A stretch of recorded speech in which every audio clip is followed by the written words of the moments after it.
Okay, let's get into this then. So we'll do the classic, at least somewhat, character introduction, especially since we have a new character. And I don't know, Glub might actually technically be new to the series too. You've only played him once, if not, I think. So let's do this. On my camera, I got Alex up top. So Alex, hit us with your new character concept. What are you working with? Okay, totally. So my new character is going to be Oban the Builder. He was a part of a mountain tribe that doesn't exist anymore. It was defeated and run out of the mountains by giants. So if I see a giant, it's on sight. Nice. If I am going to fight, though, I got brass knuckles and a glaive for when I get really serious. And you can, probably tell from my name, Oban the Builder, that I'm really good at carpentry. So you could probably expect me to walk into a building and be like, who put this thing together? The joists are wrong and everything, Always critiquing. All right, cool. So that's Oban. Eric, Cool. what are you? Who are you? I'm Thwack, monk that comes from a mysterious mountain monastery. I'm part rat now.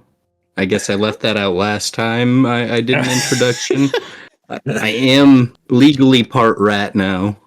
Legally. Never gonna get cured. Where driver's license. It is.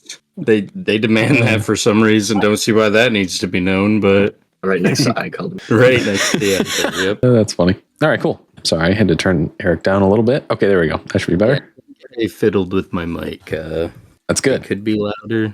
Could be quieter. That's I perfect. realized there was a dial at the bottom of it that I could adjust. Fair enough. Okay, Emma, who is your character? My character is a elven cleric named Emmeline Elwoods. She doesn't really have too much of a backstory in regards to her tribe before she ended up leaving. She pretty much aged out before she set off to learn more about being a cleric and more about gods and medical things. And she just ended up in Enza, and now she's here. Nice. Very good. And then Ben, who is Glub? Glub is a barbarian orc. He was orphaned as a child. Doesn't really know anything about his parents. He's very good-hearted. Gets along well with animals. He has a tiny brain, but a big heart. And I think he's actually technically been on an adventure before. When we were fighting the mushrooms, his character icon was brought into the game for a split second. So Love has some experience in combat. He's just sort of teleported onto the scene and then vanished. It's really, really weird for him. But yeah, I think that's it for him. Very good. Is Glub an interdimensional being? He might. It could make sense with his lore, actually, now that I think about it. Shh, that's not supposed to come up yet. Saving that. That's a secret. That was the campaign finale. Yeah. Glub being an international being. Boss. Yeah, of the whole campaign. Okay, cool. All right, so you guys accepted the report, and this one's fun. This one came in a different fashion than how the scouts would normally report them to you. So the report is an important religious artifact is stolen from a grand cathedral in a region a couple days away of travel. So, but it was reported that the thief left no trace whatsoever. But there were 3 specific witnesses that claim to have seen the shadowy figure or know something about it. And they swear that this thing just moved impossibly fast around the scene. And basically, the way that it was reported was someone actually traveled to Enza, that is a part of the order that helps operate and run the cathedral and its happenings and what it does and stuff. So someone went directly to Enza, to the Radiant Vanguard, and was like, we heard that you've got some incredibly adventurous and noble folks working in your guild. Please help. So this wasn't even a scouting thing. Scouts didn't find this out. They went directly to the Radiant Vanguard to ask for help, basically. So that's exciting. Okay, so that's the report.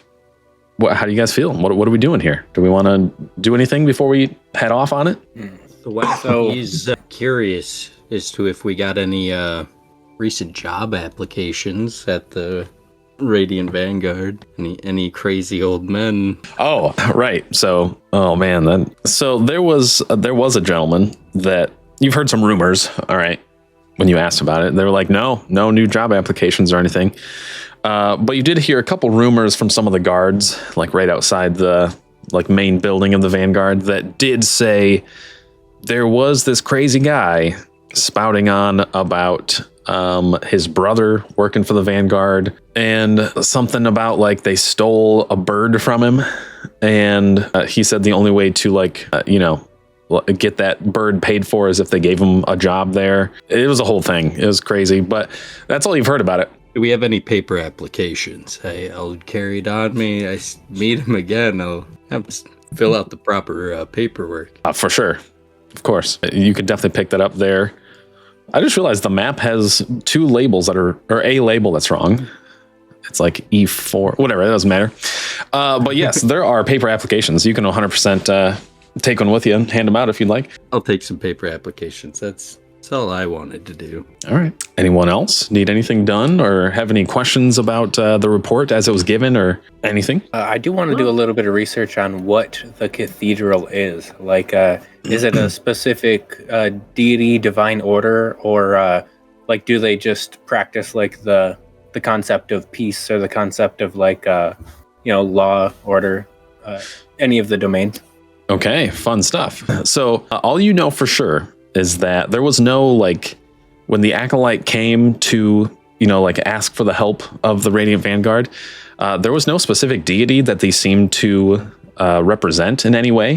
They did say that the artifact that was stolen was, the way they talked about it, it sounded like the artifact itself was somehow the thing that they were revolving their faith around or something like that. So it might be some sort of just idol thing, or not sure, but they didn't seem to represent a specific deity necessarily. Good to know. I can't really think of anything that I need to do before I head out of here, but is there anything you guys need to buy before your adventure starts? Because I think I might pick up a health potion if someone's going in the direction of the alchemist, but it's not that big a deal. I think I want a health potion as well. Good. All right. Our healer wants a health potion. Yeah. Cool. The last match that we insurance. ran, I was scared I couldn't heal people if I wasn't close enough, so I could do something with potions at least. True. That's very true. Absolutely. It'd be on your way out, really, of the town, so no issue at all there. And he is selling potions for the going rate of 50 gold, basically per level of potion. So a base level potion that's just a level 1 heals 2 HP. And they all heal twice their level type. So level 2 heals 4 HP. Level 3 heals 5 HP. So on and so forth. Each level you go up costs about 50 gold. So level 1 is just 50 straight up. Yep. Okay, I think I want to buy 4 of those. Okay, nice. 4 of the level 1s. Sounds good. Racking it up to 200 gold. Alchemist is very eager to take your money. All right, down 200. That was my first time buying anything. Nice. Probably got a lot of You cash. steal everything else you get? Yes. I'll try to buy a couple of potions too. I'll probably just buy the same amount for 200, and then ask about any strength related potions. If there's a Okay. potion of I don't want to say giant strength because I hate giants, but No, I understand. Of big ol' strength. Too many potions of no problem at all. So this alchemist is a bit of a kook, of course, like your typical alchemist, and he's kind of just well, sure, I have potions of all kinds, including that. So strength, I have a potion that will temporarily, for a minute, you'll just do +1 physical damage of all kinds if you drink it. okay, that sounds interesting. What does a potion like this run me? Oh, I would say maybe 100 gold. Ooh, do you happen to have a level 2 potion of that? Yes, I have 2 variants. I have one that will do +2 damage for the same amount of time, or I have one that will do the +1, but for 2 minutes. Oh, okay. I don't need duration. I need power. I'll take the damage, please. Smart man. I need quick to take your money there, but the 2 damage one is, what did I say, 100 gold for the first one? That one's going to be 200 gold. Okay. So Nice. that's basically most of my gold that I just got as a stipend for being a new initiate. Oh yeah, that's right. Yep. Perfect. Speaking of that, I would like to. Oh, I was gonna say Glub's got 500 gold if that hasn't happened already from just first mission on the Vanguard kind of thing. yeah. He's gonna look to maybe buying a level 2 health potion. How much did you say that heals for? Was it 4? Yes, 4 HP at a sip. And to be clear, in this world, because like they're like little vials, you know what I'm saying? Most potions in this world are just like little vials, hardly enough to be a shot, and it just like boom, magically rejuvenates you. So Nice. they don't take up too much room, and it's not that crazy to pound a few of them in a row if you need to. You know what I'm saying? So just so you guys know, that's how that works. Can I throw them Come at back. Oh wait, what was that, Emma? Can I throw them at people? Baldur's Gating it. Right. I would say generally it's ill-advised. It may not work, but maybe I've been informed in the past. yeah. No. But You I'd say can throw it, but it might not heal. yeah, it may not heal. I don't know. Maybe if something happens, it's like crazy and it could work, you know.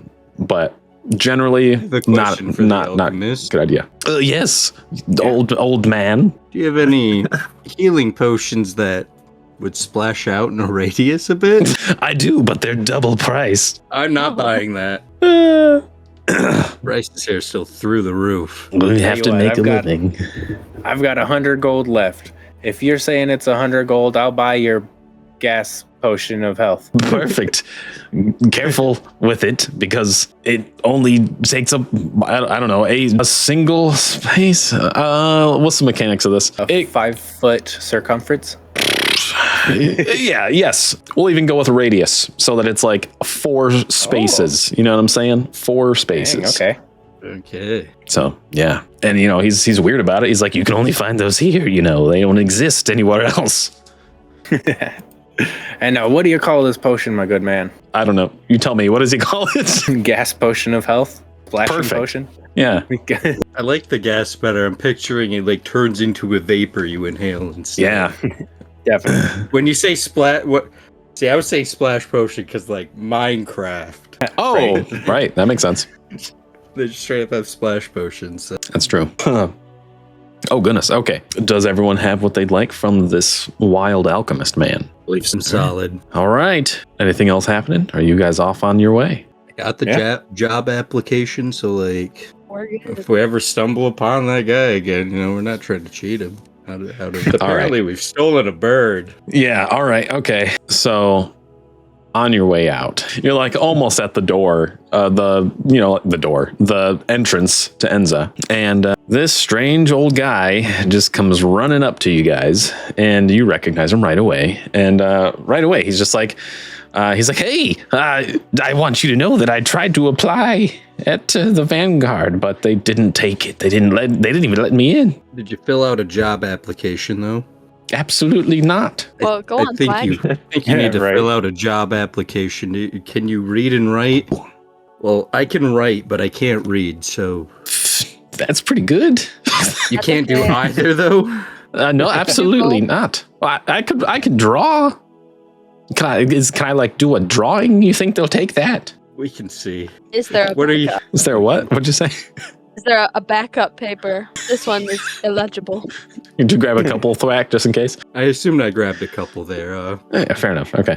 Like you just fill out one now. I'll go see with the guys up above. We'll meet again if it doesn't work. Oh, like the Lord. You're going to your deity for this. That's a really good idea. He takes it and he starts drawing a little picture thing with this, like just a pencil, it's a number 2 pencil. He's just drawing a picture, okay? And he's like, yeah, this seems good to me. And he's literally drawing like a picture of himself in stick figure form with just like a sword pointed at a dragon. And he's just, looks stern. He's like, I think this is good. What do you think? It's pretty obvious what my intention is here. Are you trying to fight the dragon? We Right. got a pet dragon, so we're a little cool with dragons. But Ozzy. I like the gumption you've got.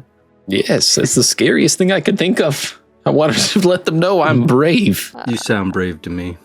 Yeah, hire you. I'm just going to lean over to Glub and be like, who is this crazy old coot? I don't even know. Right, we're both. Yeah, I guess he did. Was Emmeline there when this guy showed up too? I don't know who this man is. So it's literally just Thwack that knows this person. I just realized that. This is Thwack's side quest. Right about this point. This is a bit of a side quest. One of our friends, I thought we purchased the bird, but after asking about him, apparently we've stolen this bird. So now we kind of owe this man almost a life debt of sorts. Oh, no. I was just trying to convince them to let me in. I wanted them to know that I was willing to face my enemies. And so I made an enemy of Phoenix. Well, maybe you'll have a chance to fight him once you get into the Vanguard here. Oh, I don't really want to fight him. It was just like, let me in. I have someone I want to fight that's in there, and sometimes that works for people, right? That's what adventurers do. They get places because they want to hurt something. Yeah, I don't know why they didn't let me in. The application. Look, I'll give them this. What you put down here. Can you sign your name at least? Sure. Do you have a name? Of course. Think we ever got a name for you. He kind of like reaches down to the bottom of the picture and draws the exact same like face that's on the face of the stick figure. That's him.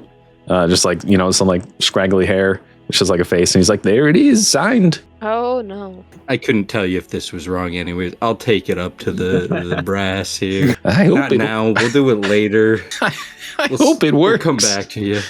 All right. I hope it does too. We could use. I turned everybody out. So this guy is incredibly powerful. He has powers beyond my comprehension, probably beyond anybody's. We need him. You look over at him, and he's like reaches just straight up like into his pants.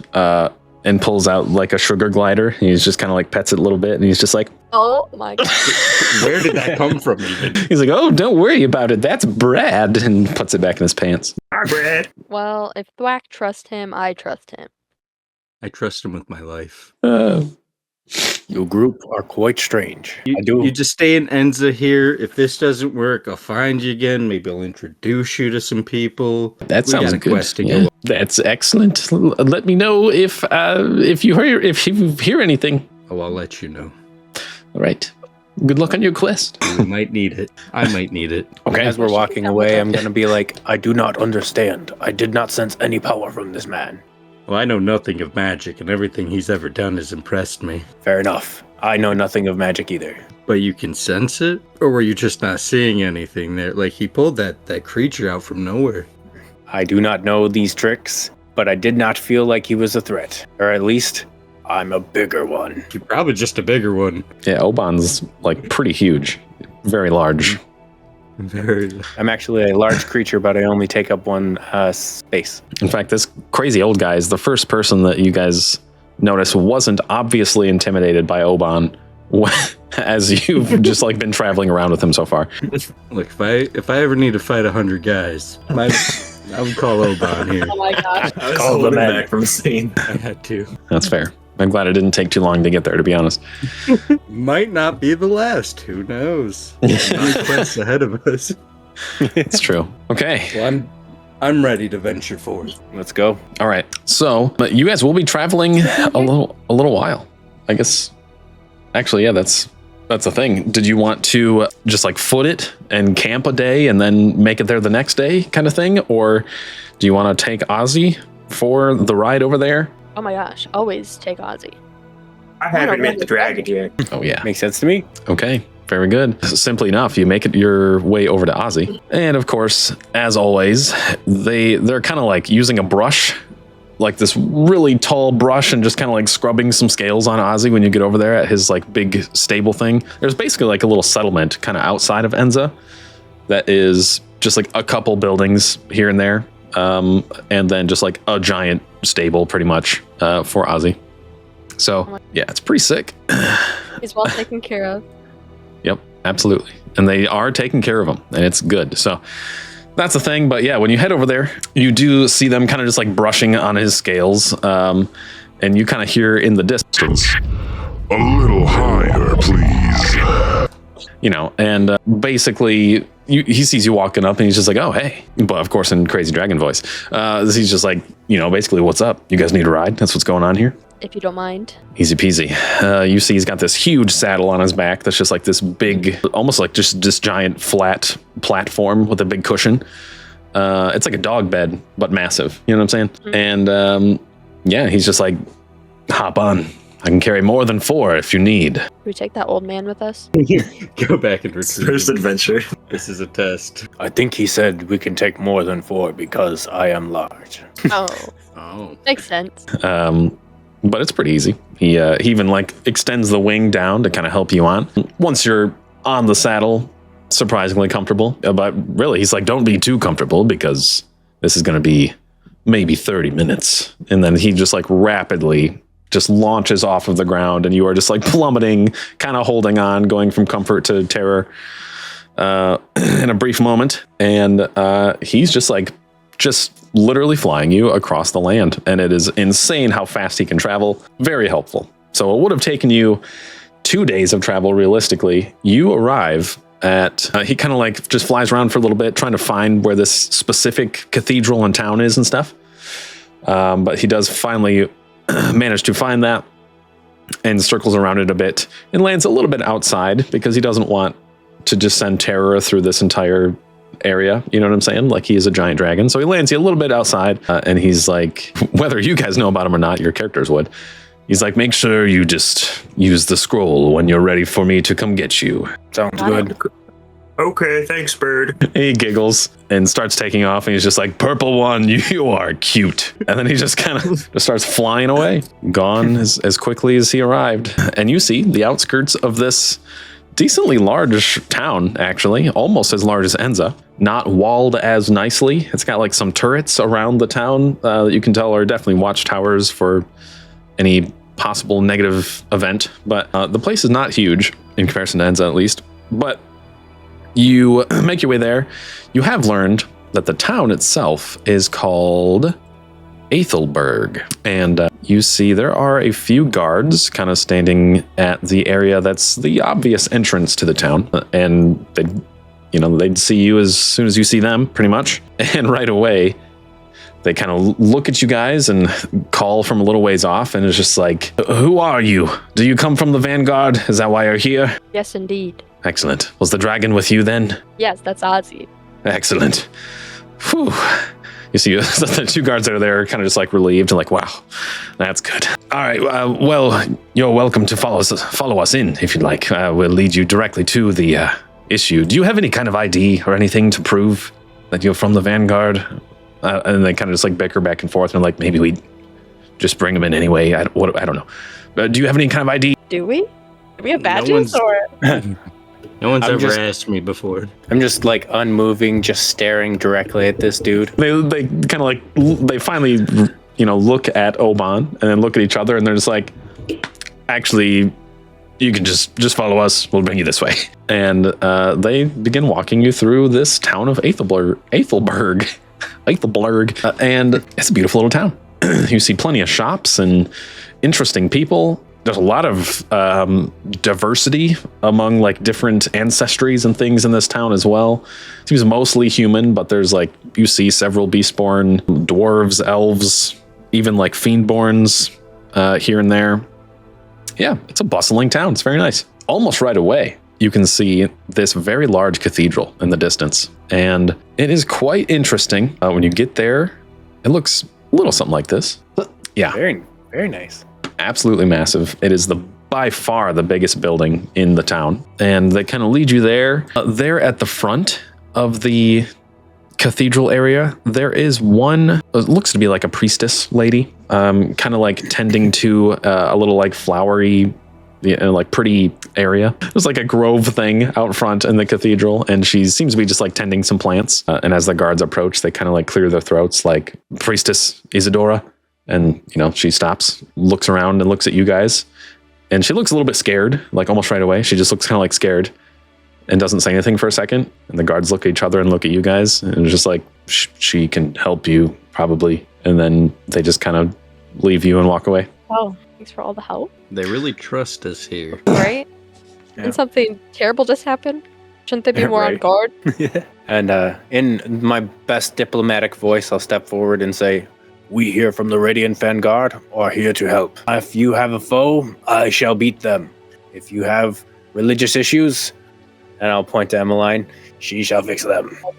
I too like beating people. You may find it's our specialty. She very slowly, while watching you all, just kind of like slowly walks over to Emmeline, and it's just like, hello, you are from the Vanguard, is that true? Yes, these are my comrades. We're all from the Radiant Vanguard. Okay, excellent. That's great. So do you already know of our issues then? Obviously, right? The stolen. Yeah. And she's like, okay. Yeah, we'd love to hear all about it. Okay, all right. Well, great. Do you mind if I bring you inside?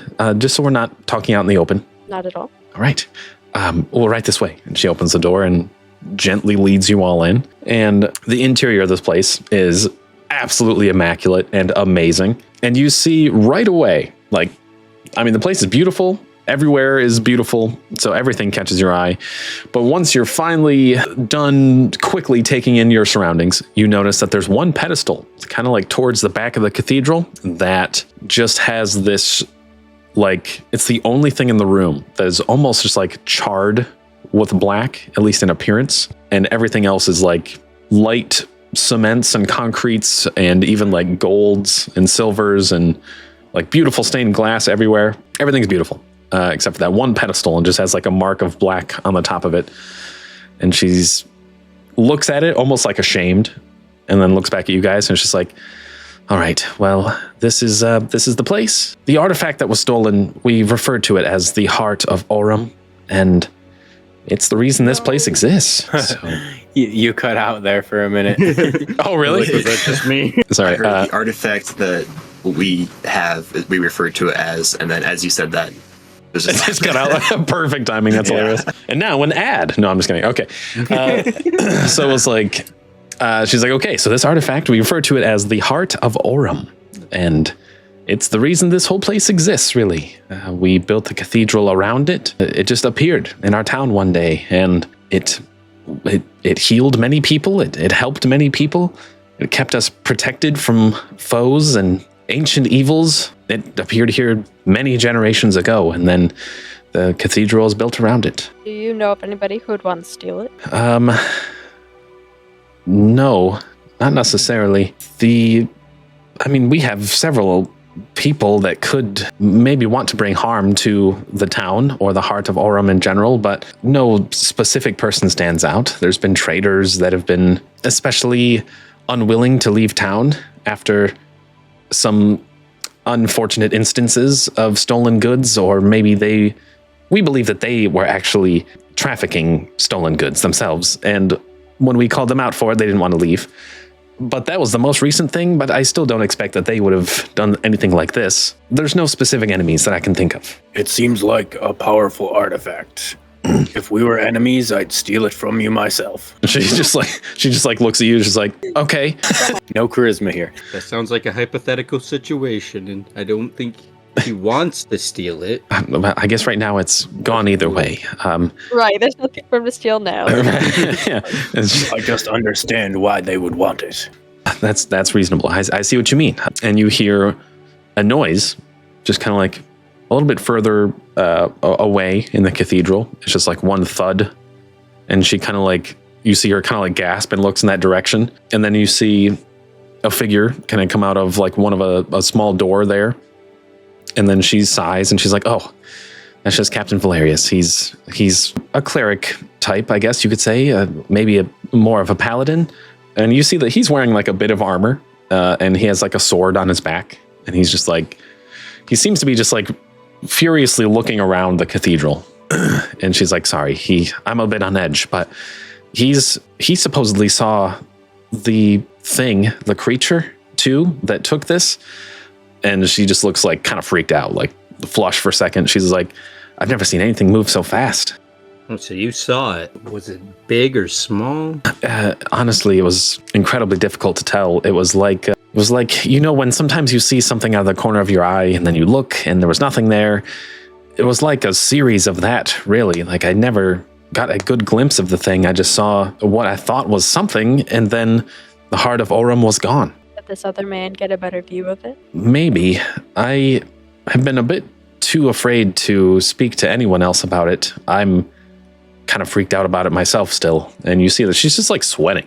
Like she just seems especially anxious. Does she know more than what she's letting on. You can certainly make an insight check to see. Okay. Oh god, I got 0 bonuses, but it's okay. Dang! That's pretty good. Pretty All good. right. Reading her body language, there's been a few times you notice when you asked if there's anyone that she can think of that might bring this place harm. She just seems a little too nervous to be just telling it as it is. And you saw her kind of like eyes dart away when she was trying to answer that question specifically too.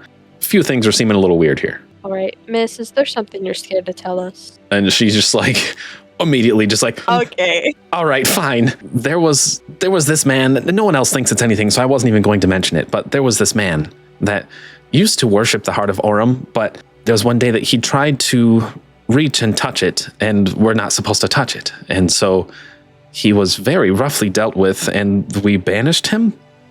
But that was years ago now, like 5 years ago. And I truthfully, I didn't really want to mention that because we were, well, he was just a good guy. Sounds completely honest to me.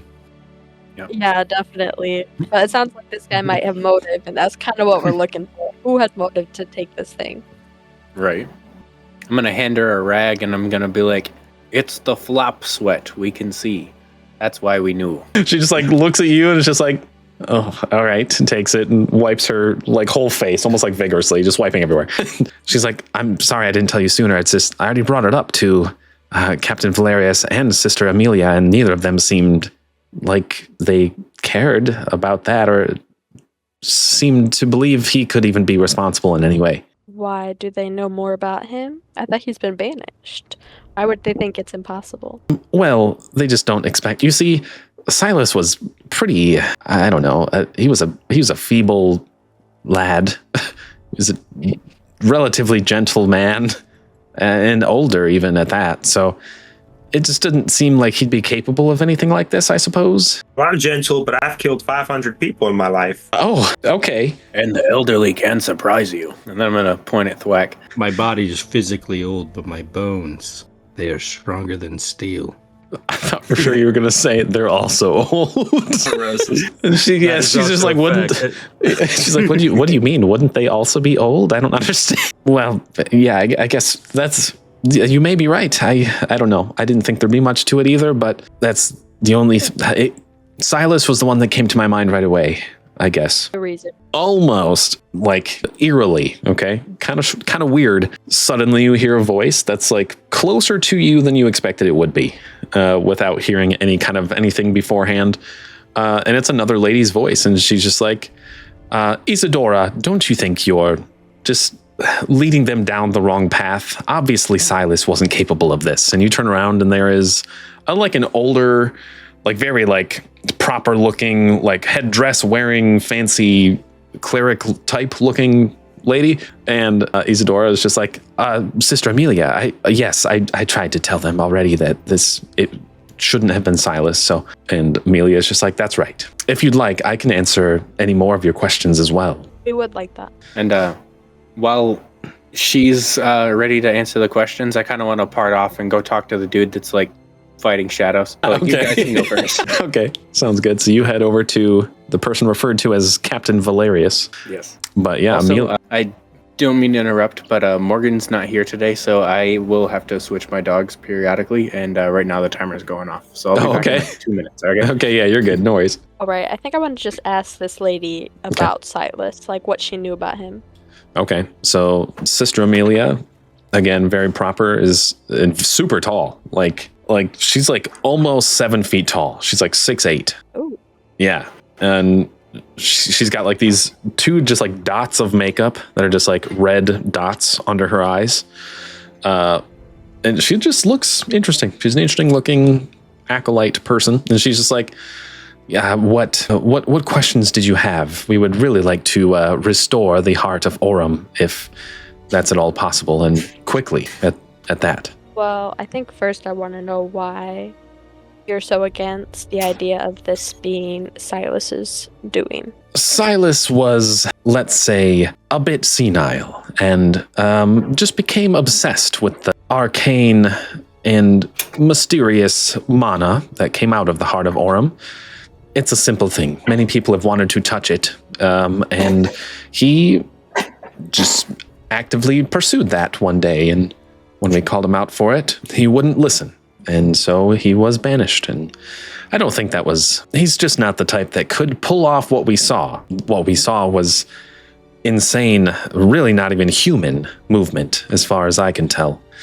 And it was just like, it was a rapid moving shadow, like a bird flying almost.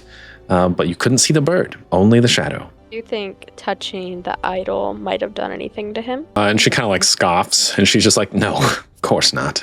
He didn't even actually get to touch it. He just tried. Secondly, the heart of Aurem was a beacon of light and goodness. It would certainly not bring such a curse of like shadow manipulation or magic or whatever it was that we saw. So that is highly doubtful. All right. Well, did anybody see where these shadowy creatures ended up going? Captain Valerius supposedly had the best view of them leaving. He said something about the rooftop or something like that. We might even make like in my head, there's just like a cut scene right there where it's like Oban talking to Captain Valerius, and he's just like, yeah, I saw the thing escape through the rooftop, I believe. But it's hard to say. It darted up the shadows of the wall with rapid speed, and I didn't really see where it went. There's no hole in the roof or anything obvious, so... Can we go up to the roof and check it out? Sister Amelia is like, I'm not sure that that's really a good idea, but if you do, perhaps we just leave you with an escort, if that would be all right. All right. And who's gonna escort us? She's like, well, I'm free at the moment. I suppose I could come with you. All right. You're not gonna get in the way of our investigation. We're trying to help you out here, and can't have anybody impeding our process here. All right. Would you like to make an influence check, possibly with help from Emmeline or Glub? Oh yeah, can I give him guidance? Oh yeah, there you go. See, that makes sense. Okay, so might need it. I've got an influence of 1. There you go. So Thwack, go ahead, hit us with an influence check and add a D8. All right, roll that. All right, not terrible. D8. Right. Not bad. Bring it to 16. Oh, okay, perfect. Okay, cool. All right, she kind of just like looks at you all, and she's just like, I don't want to get in your way, I suppose. So how about I show you the way, and then I'll go about my business. I mean, you can come with, but like you can't object to what we do. But you can leave if you want. I'm not, because you're cathedral here, but you've got a way of doing things. Gotcha. And at this point, she definitely seems a little irritated or whatever, right? And she's like, well, if you don't mind me joining, I'll just continue with what I suggested in the first place and join you as an escort and be there while you're looking around. Don't slow us down, though. I will not slow you down. No. We have an agreement then. All right. She kind of just like up there. Yep, just turns her back and starts walking towards one of the turrets at like the back corner of the cathedral. The whole situation with Captain Valerius. Was there anything else you wanted to ask him? I just noticed that he was freaking out not too long ago, so I'd kind of like approach him a little bit and be like, what adversary are you fighting, old man? He's just like, I'm not sure. I really just don't know. When I saw him, it seemed to just be darting between shadows. Like, it didn't make any sense. And I'm just looking around. I haven't found any evidence of anything except for, and he kind of just like peers over at the pedestal, and he's just like, except for the pedestal itself. If you look closely, there seems to be some sort of lingering arcane thing there after it was taken. I don't normally like getting too close to the pedestal because we're not really supposed to, but I suggest that maybe one of your arcanely inclined individuals might check that out. And then I'm gonna go ahead and say to him, that is great information. Show me. He's just like, all right, fine. It's this way. You can like obviously see it, and he's like, yes, the pedestal's over here. He's just like calmly walks towards it, just like watching you as he's leaving. Okay, so right about then, like you're walking towards the pedestal.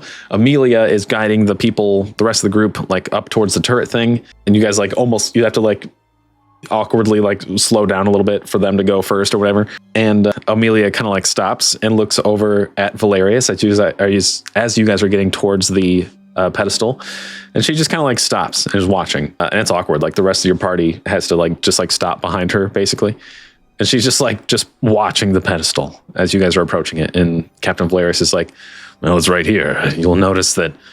See, like the shadowy magics there. It almost looks like charring, like you might see from an explosion or something. But there's no soot. It's just like a permanent shadow, and you notice that it does seem to be exactly like that. Yeah, I don't know. I'm gonna just like put an eyeball pretty much right next to it, and then try to make a shadow appear over it and under it.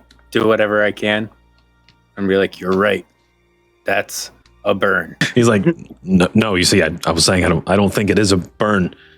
Like if you touch it, there's no soot. No soot comes off. Like burns have like ash and soot. Old burn. Yes."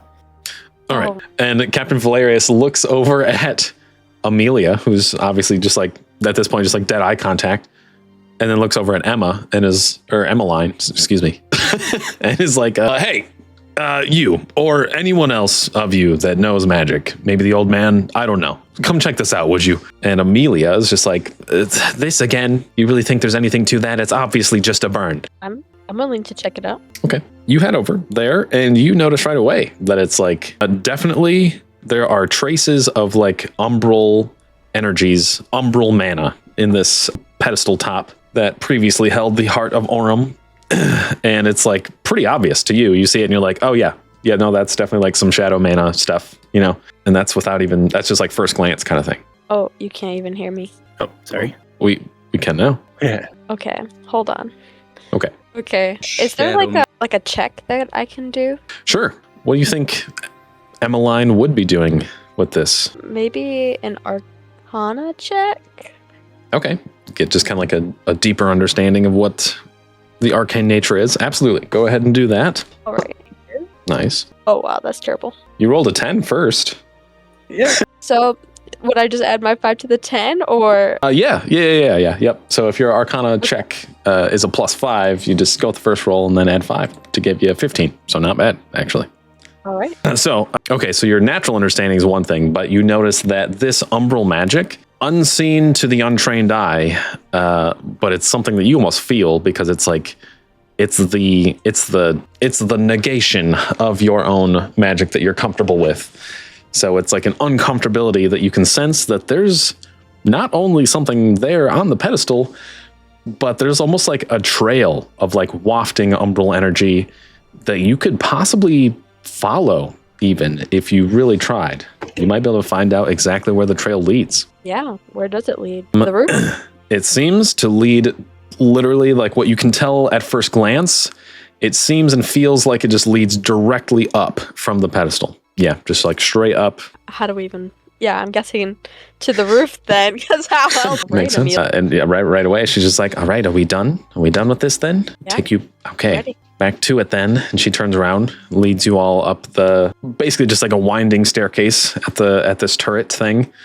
And it goes on for a while. Like it's a lot of stairs. And you get to the top and it's like even the top, like the roof of this place is beautiful. The shingles and like, it's like terracotta like shingles, and they are just like absolutely immaculate. You don't see a single cracked shingle anywhere or anything. The place is beautiful. And you notice before long that there is just like this strange, like you can trace that trail. It came up directly to this rooftop at one specific point. And then whether you tell everyone or not, you can tell that it also like leads off of the rooftop at a specific point, kind of towards the back of the cathedral as well. And so when Amelia comes up there, she's just like, all right, well, hopefully you can get to it and investigate and find something worthwhile. All right, I'm going to tell my team about what I have found.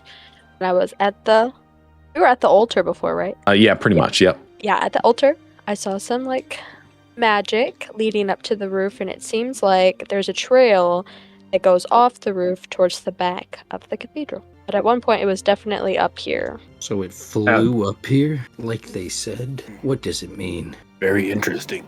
Maybe we should jump off too. Let me get on your back. I mean, I think we just keep following the magic. It seems like there's really nowhere else. I mean, we could check up on the roof to see if there's any other evidence of anything, but I think following the magic should definitely be something that we end up doing. Okay, cool. Will guide us then. Totally agree. I cannot see this magic you speak of, so please lead the way. Okay. Wait, should we do like a investigation check up here? Just to like see? Yeah, look around, check it out. Feel free. I'll let 2 of you do investigation checks as you're just kind of looking around. Whoever would be the most willing to check for details that you might be missing, basically. Yeah, Mine's who has negative. that? Oh, I've got a 2 Anybody for else? investigation. I've got 3. Yeah, my investigation's not great. Okay. All right. I'll take a roll. Okay, 14. Nice. Okay. Nice. Yeah, 16. Okay, cool. So you guys look around. Oban, you actually notice there's one like larger stained glass window that acts almost like a skylight area up at the top there. And when you point it out to Emmeline, you notice that is the exact spot that it seems that the trail of umbral energy is kind of like stemming from as it came up here. So like it went there first, most likely, then off the roof. Okay. Then in that case, I'm going to point to that specific window and be like, why does this one not shine like the rest? Who put this in? Oh my goodness. That's awesome. Your carpentry work coming in. Yes, excellent. Absolutely. And hopefully that'll be enough for you guys to go off of that. There's a little bit of extra magic coming from that specific stained glass. Almost messed up. Can you hear me? It's a little Yes, extra. I can hear you. stained. Okay, perfect. Yeah. So what's the next step then? We follow the magic, and I guess I'll be leading the way. Okay, so there's no easy way off the roof. You pretty much have to like track back down the stairs and everything else. So Amelia is just like, are you kind of like revealing any of your investigating or like stuff to Amelia as well? I mean, I think she'll end up hearing it no matter what, just because I would like to keep like my team in the loop on what's going on. Okay. So yeah, she'll probably end up hearing about it. Okay, that sounds good. Make a group huddle. Just exclude her completely Right. on her cathedral. She's letting us investigate this however we like. Right. She did agree We to need to that. smash up some stuff. I mean, she gave us permission. That awful window might be a good subject. You want me to smash it? It's never too late. I don't feel like we need to smash it, but maybe adjust it just a quarter inch to the bottom. I could do that really hard. So are we going to tell her? Tell her You know that about the window window. needs removing. Yeah. Might not be too happy. She's given us full permission to do what we need to do here, though. And if Oban's saying we need to fix the window, could help us get to the bottom of this a little bit more. Bottom of the building, yes. Nice. Yeah. So, if there's any point to show her. down, right? Yeah. Yeah, I'm free to push on. If we want to let her in on the secret, I'm totally fine with that. Okay. If Emmeline's communicating to you guys about it somewhat openly, she'll basically just be like, all right, so what? That's it? You can just sense negative energy and you're just going to follow it now? Yeah. And she's just like, That's the gist of it. all right, well, good luck on your search then. And she just starts going downstairs. Yes. Otherwise, what? You could break the window now. She's gone. Oh, God. We could. Is anybody objecting to breaking that window? Oban said it was an eyesore. At least that's what I got from it. I feel like we should keep the Oban, can I window. break the window? This is like an ancient building. Please, I'm Sacred bored, milk. Oban. Let's investigate. I'm so confused. I don't know what we're doing here. You're gonna make I Gloves just smashed sad. something. Let him break like a little bit of the window. I'm just a crack. Yeah, we could take a shard with us. Maybe it'll help us. True. Hey, if you want to break it, I can. Glove immediately smashes his axe into the window. He gave us permission to do this. On the investigation. All right, your axe easily plummets through this stained glass window. At first, you know what? Make a fate roll. Just like a just a D20. Okay. Cool. Fate roll 13.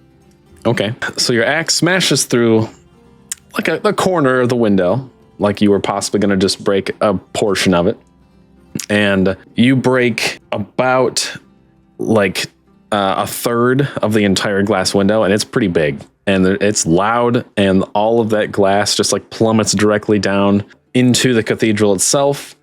There is glass that just like so loudly. Like there's the window breaking sound, and that's loud, and then it's just like quiet as the glass is just like falling through the cathedral because the place is huge. Then it hits the pedestal itself and the ground, and it just echoes so loudly. And you see below you, Captain Valerius and Isidora are both down there. And Isidora just like screams this blood-curdling scream, and Valerius is like grabs his sword and he's just looking around, looks up, and just kind of sees you guys up there, Glub, with your axe just through the window. And he's just looking at you guys. And he's just like, it's just like quiet for a second. And he's like, what? Oban said we had to fix the window. I'll shout down, we almost got him. I'll shout down, it's all a part of the process. Okay. Amelia makes it down the stairs and immediately just starts like yelling. And Captain Valerius runs over there and is trying to calm her. You guys are just going, what are you doing? You're just going down the stairs now? Yeah. Perfect. I need some of that glass. The entire way down the stairs, you can hear Amelia and Valerius in almost like a screaming match. Amelia is just like, I told you this was a bad idea. This is obviously some sort of joke. Look at what they're doing. They're defiling our building. Valerius is just like trying to calm her down. She's like, it's fine. You don't know what happened. Maybe they saw the creature already. Whatever. They're just talking back and forth. And you finally make it to the bottom of the stairs, and they're just bickering so hard to the point that they don't even like notice you made it down the stairs yet. So that's that. I think we should offer to fix it for free. We have a carpenter on our team. You should let him decide if he wants to provide his services for free. We're never getting invited to this city. We are getting banished. We are doing an investigation. The first mission where the report was brought to you because of your rapport, your and our professionalism. Yeah. And I'll probably be like, poor window such as this, easy fix. Listen, the glass, it was stained. It's dirty. They just look at you, and Valerius is just like, you guys should probably leave. And Amelia is just like so mad. She doesn't even know what to say. She's just like flabbergasted looking at you guys. Yeah. So I'm gonna need a shard. Yeah, Thwack, you pick up, you lean down. There's really shards of this glass everywhere. I'm gonna do it while staring at them, just kind of like slowly. Sounds good. You pick up a piece and pocket it. No issue. I'm not stealing this. We need it. They're a mess. They're not responding. They're responding to each other, yelling, and that's about it. They don't care. I'm taking the glass, guys. I think we should go to the back of the cathedral and check out that magic. Yeah. Lead the way of the evil magic trail. Yeah, Okay. let's just leave them be more of theirs. All right, so you guys head to the back of the cathedral, and as soon as you get back there, we'll have Emmeline make either like an Arcana check or a investigation check. I'll do Arcana. +5. Nice. Very good. 18. Okay. It's not difficult for you to pick back up on this thing, and you can tell that it leads. You can really only see like maybe 10. Not even see it. You can like feel almost just like a discomfort, and it leads like 10 feet away-ish, before you kind of like lose track of it, basically. So basically, you just have to kind of like follow it, and then like recheck yourself and kind of like refocus your own mana on it every now and then. But you follow it. It leads, like, the back of the cathedral is straight up like the heart of town. So like it leads directly through town. You're noticing it bounces between a lot of like trees and walls, and just like the areas you're seeing like natural shade from the sun or whatever. And you follow it for a little while. There is one point where it kind of like leads you off of like the main street area into a couple alleys. And there's one point where it seems to kind of fork off in two directions. One that, ironically, it's really just two alleyways. So like the one alleyway is, just like a relatively tight alleyway, some boxes and barrels stacked up along what might be the back of houses and things like that. And the other alleyway seems to have like a little, kind of the same thing. There's like some clothes hanging on a clothesline and like a drain, like kind of like a sewer drain, I guess you'd say, along the alleyway as well. So that's. I wonder if they went down into the sewer. If they went in the sewer, we might have a little bit of experience down there. Oh yeah.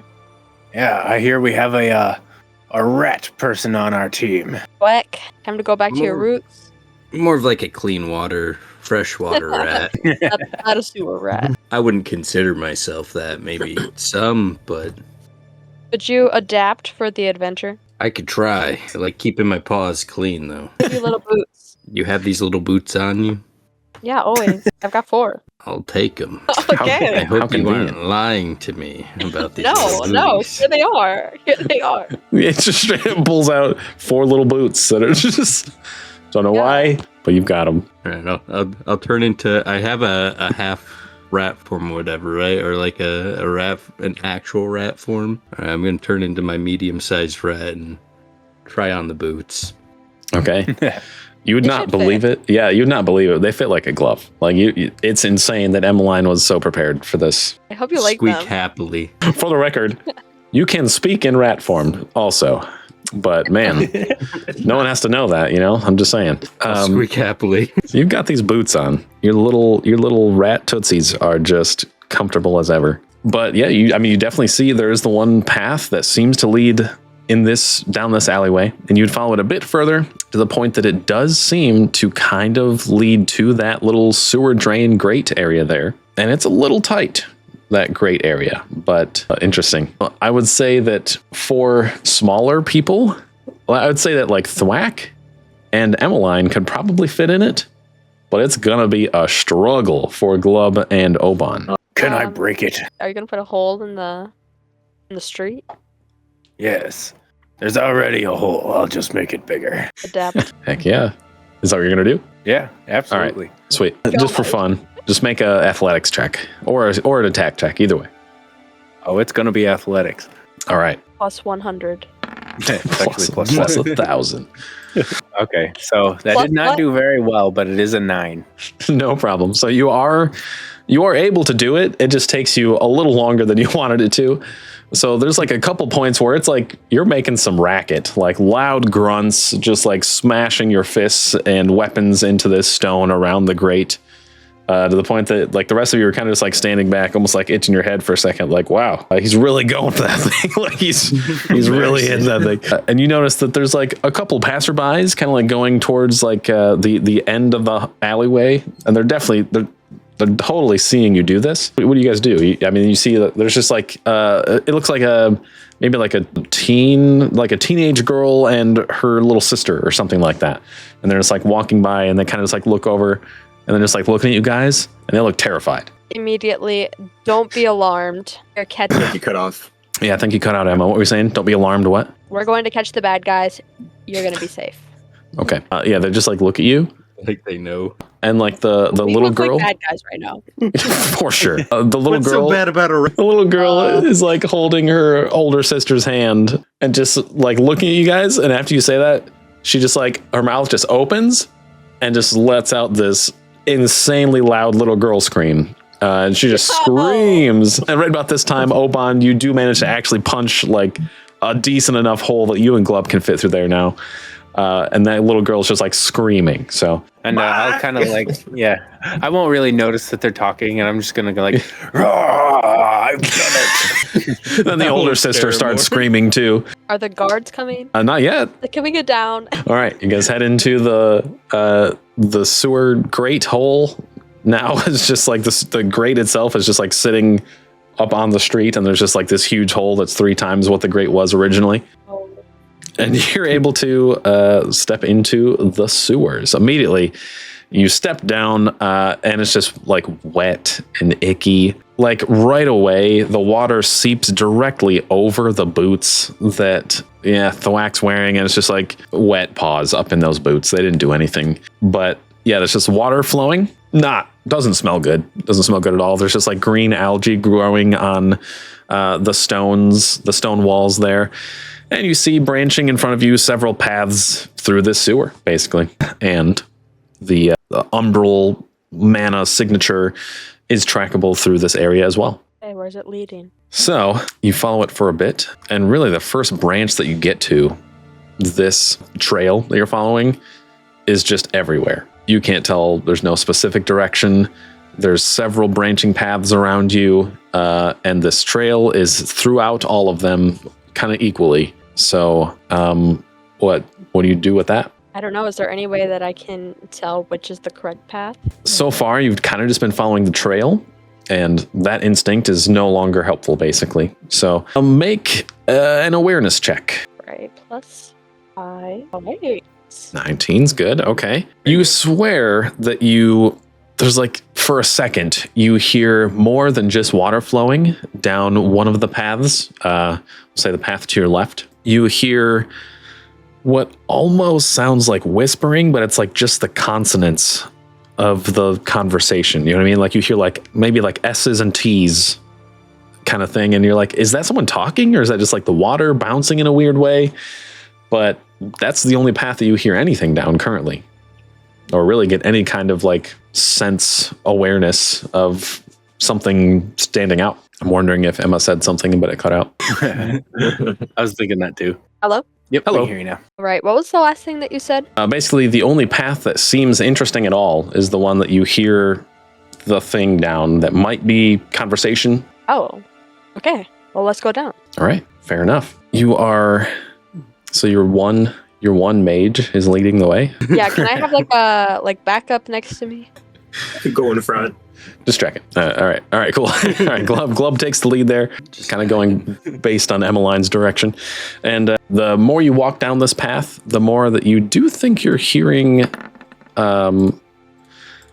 something interesting. And it gets to the point that you reach a sewer grate of sorts. It's like a gate, actually, more than a grate. It's literally just like a large gate. And beyond this gate, oh, by the way, it's like nearly pitch black with the exception of a few things that are like cracks in the road above, likely, with like a little bit of light shining through. But otherwise, it's like pitch dark. So has there been a method of like a light source? Are you guys running torches or any like magical light or anything like that? I have the light spell. I can use that. Okay, perfect. That'd be cool. Sounds good. So you guys are, that's like the only light around you. So like you're seeing that like a lantern, basically, lighting up the near area around you, but that's about it. And so you come up to this gate, and this gate's kind of crazy, and it's got an insignia of what seems to be like a really old looking like snake head, kind of like a cobra head of sorts, the gate. And it's also like a pad for a key hole. You know what I'm saying? So it's like keyhole pad that's shaped kind of like a cobra head kind of deal. You can vaguely see what seems to be maybe like torchlight beyond that a little bit, which you have not seen at all so far in the sewers otherwise. Nice. Are you saying that this thing is like locked? We can't get in? It seems you reach for it, and it does seem to be locked. It's a rather old gate and a rather old pad for the keyhole, but it does seem to be locked, yes. Try breaking through. I like Glub's idea. Makes sense to me. I would punch it, but I'm a little rat man right now. As a barbarian with one of my things, it says when I hit a structure or mundane object with a melee attack, it's considered a critical hit. Yeah. Nice. So I don't even know if I need a roll for that or...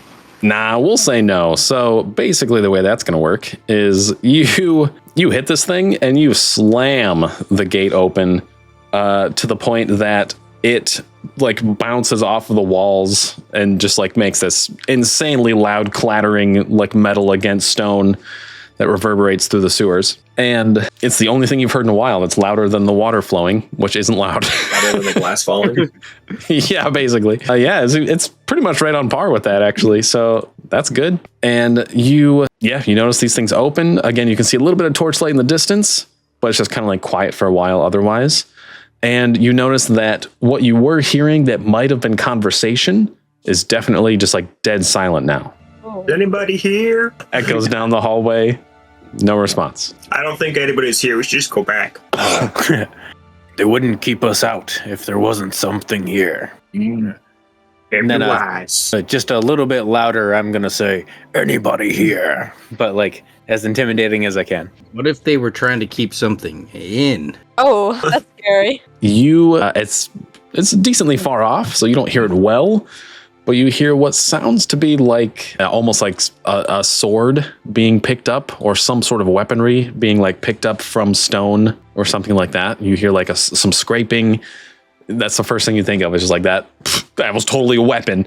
You might be assuming stuff, honestly, but that's the first thing you think of when you hear it. Can I while still having the light illuminating us, can I use my other hand to like throw the light that way to see if I can see anything? Yeah. So when you do that, the nearest thing you see is there is interesting. The first thing you see is you swear you see what looks to be like a small shred of like scales or some sort of like animal skin. Perhaps like you take a closer look at it. You got the cobra head thing here. So you take a closer look at it and you swear you're seeing like a patch of like old snake skin just kind of like on the ledge. Because there's like, it's like typical sewer stuff. So there's like 2 ledges and then like a little bit of a waterway, right? So you guys are kind of walking on the ledges, I imagine. Yeah, and there's just like this little snake skin patch there. But that's the only thing you see from where you are. All right, team. I have a very bad feeling about this. Why? What do you see? Well, just the snake skin and, the giant cobra on the door. This feels a little odd. Is it a really big snake skin? It's decently large, yeah. Bigger than normal, I'm guessing. Yeah, it's like a foot, and it's not like coiled in any way. It's like flat, and it's like just like a foot kind of patch, almost like football sized, but it's just like a flat patch of snakeskin that's like that. So it doesn't seem to have any kind of noticeable curve to it or anything like that. I'm gonna walk up and sniff it with my rat nose. Okay. You sniff this thing, and you got a good sniffer on you. I'd say it's even enough to get the general idea of like a scent that you could possibly follow, for that matter. And it definitely smells, I don't know, it gives you reptilian vibes, 100%, like kind of confirming that it's likely snake. Like, yeah, you do get a bit of a trail with it too, though. I think Wonderful. I've picked up on something here. It's a snake. Possibly. They're good on the grill. I might be able to track it down for us. Wait, did you say it's good on a grill? Oh, of course. Lots of meat on those bones. You can't eat snakes. They're nice. Now I'm curious as to how a snake tastes. If it is a snake, can we cook it up afterwards? Yeah. Tastes a little bit like iguana. Never had iguana. Tastes like chicken. What kind of chicken? Only the juicy kind. Wouldn't catch me eating a chicken. Hunt this thing down. Where did it go? The scent definitely seems to be leading straight ahead of you from where you are currently. And if you begin following it, you walk for a little while and you notice that there are several areas. There's like carvings at this point along the walls of very obvious like snake-esque creatures. But it seems really weirdly it seems like religious almost. Like these are, a lot of the pictures you're seeing seem like maybe they were done as pictures of like worship to some creature or thing. And it gets to the point, even you're traveling a bit further, that there's like statues of snakes. And there's one room you come upon that seems especially interesting. It's like the first time it's like, okay, something's very clearly going on here. And you stumble upon it kind of on accident as well. So as you're traveling, you're on your guard. I'm going to say Glubs, or wait, I guess maybe Thwack is leading technically. But regardless, you hear as you're walking just like a click. And Thwack, you feel under your front paw, the brick that you step on definitely sinks a bit at the same time you're hearing this click. And you hear like some mechanical whirring happening in the walls. What are you guys doing, if anything? There's like a second where it's like, Like the ground is falling in on us? Is that? It sounds like a trap. That's what it seems like so far. I don't know. I feel like I might just like try to protect myself. Big arms up and everything. Like if there's about to be an explosion, that's what I'm going for. Okay. You notice a portion of the wall. There's just like a gap in the rocks at the top, and it just like slams down like one stone, and then again, and then like it just like slowly slides all the way down the wall, kind of revealing like a secret door area, and it reveals a room that looks like this a bit. Oh. Ooh, okay. The Chamber of Secrets. That's what I'm thinking. Harry Potter 2 vibes. So that's something. This is like the first room that's like, okay, this is definitely weird. So there are some torches lit here, the large snake statues, but like as soon as you step in, this is kind of what you see, right? So As soon as you step in, you notice, well, I guess, I shouldn't even say that. Do you even step in? Like, you're seeing this room as the door opens, so I don't want to assume that you'd even step in right away. I'm going to hold up just a second because thought I was about to die. Okay, fair enough. It looks like Thwack would drown in that water. It looks so deep. It does seem a bit deeper than the alleyway you've been walking beside, for sure. I'll walk in with Glub just so that he's not caught in there alone if something happens. Okay, sounds good. So you guys kind of like step in together, almost awkwardly, like fitting through the doorway at the same time. And just barely. Yeah, hardly. You have to squeeze a little bit. But when you step in, it's just like, first off, it stinks. Like this room just smells awful. Like it smells like I don't know if you've ever had like a pet snake. It's like the worst smell you can get from like a snake terrarium setup. And it's just like so much worse than that. And there's a little bit of light coming through from the top. You kind of just like step through and you're there. It just stinks. It's fine. But then you hear a noise from behind in one of the shadow areas of the room. You hear what sounds like the tightening of the string of a bow. Oh no. Am I allowed to do this? I don't think I can do it in battle, but am I allowed to put my shield of faith around all of us? Sure. Yeah, I'm cool with that.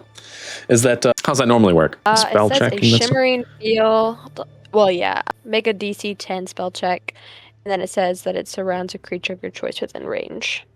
Oh, okay. Okay, interesting. You know what?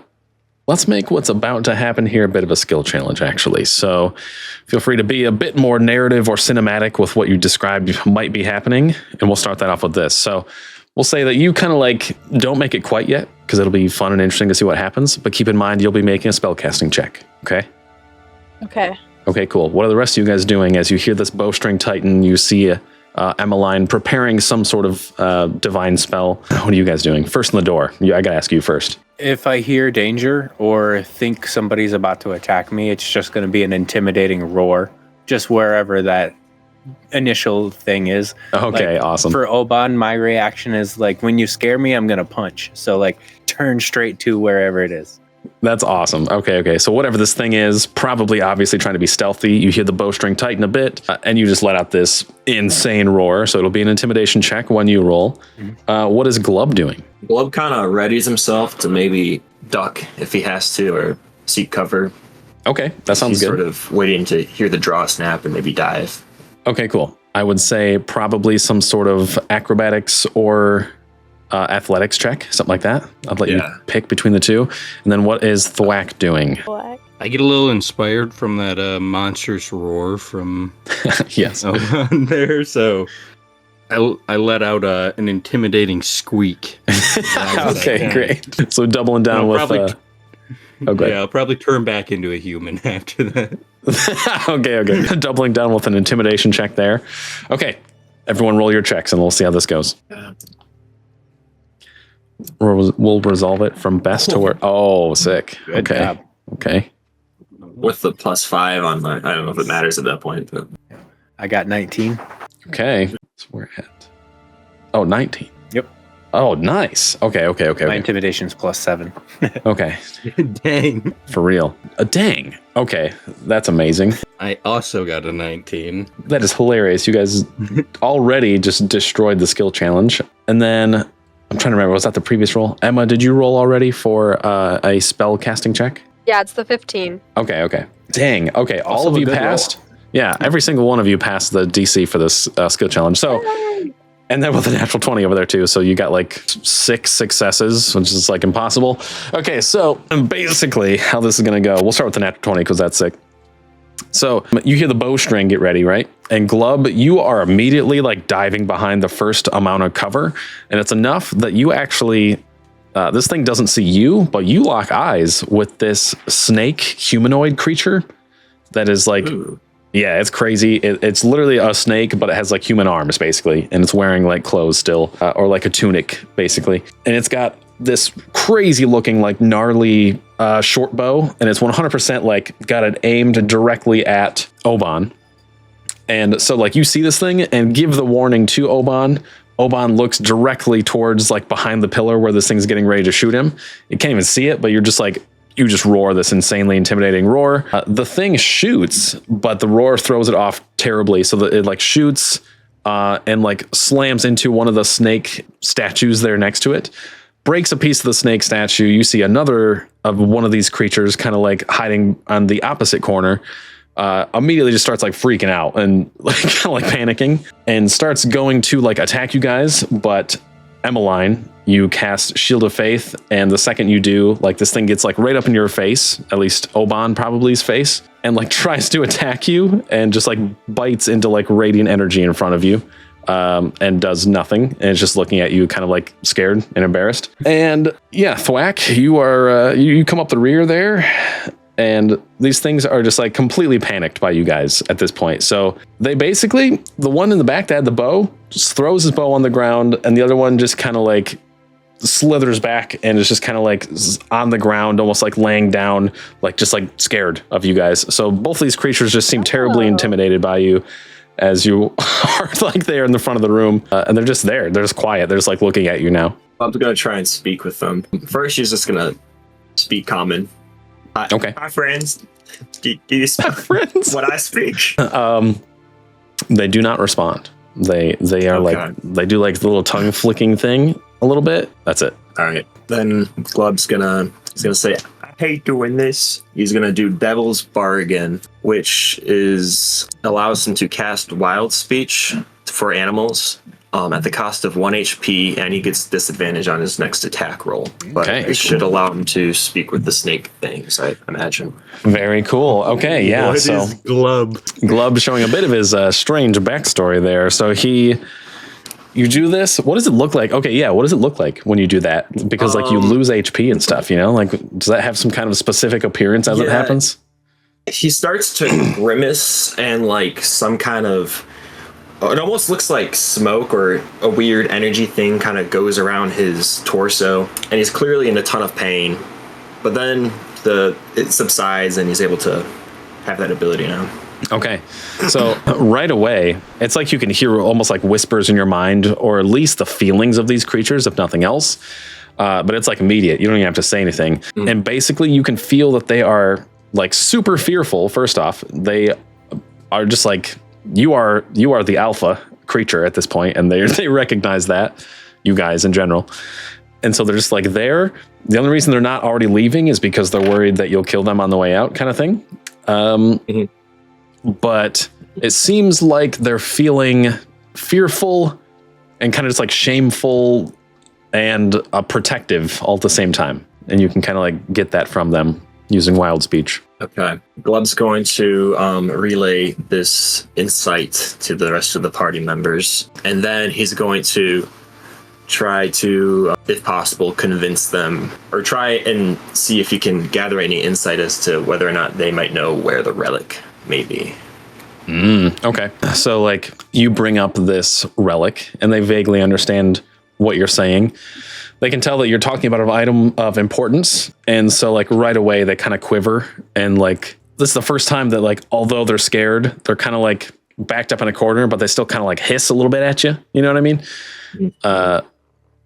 And it definitely, you can tell that they know about it, and they possibly even know where it is. Okay. I'm going to try to use intimidation to see if I can get them to confess where this information is. Okay. Sounds good. Go ahead and roll a check to intimidate these creatures. All right. I get a 5. Yes. Perfect. I'm just going to stand behind him. That's it.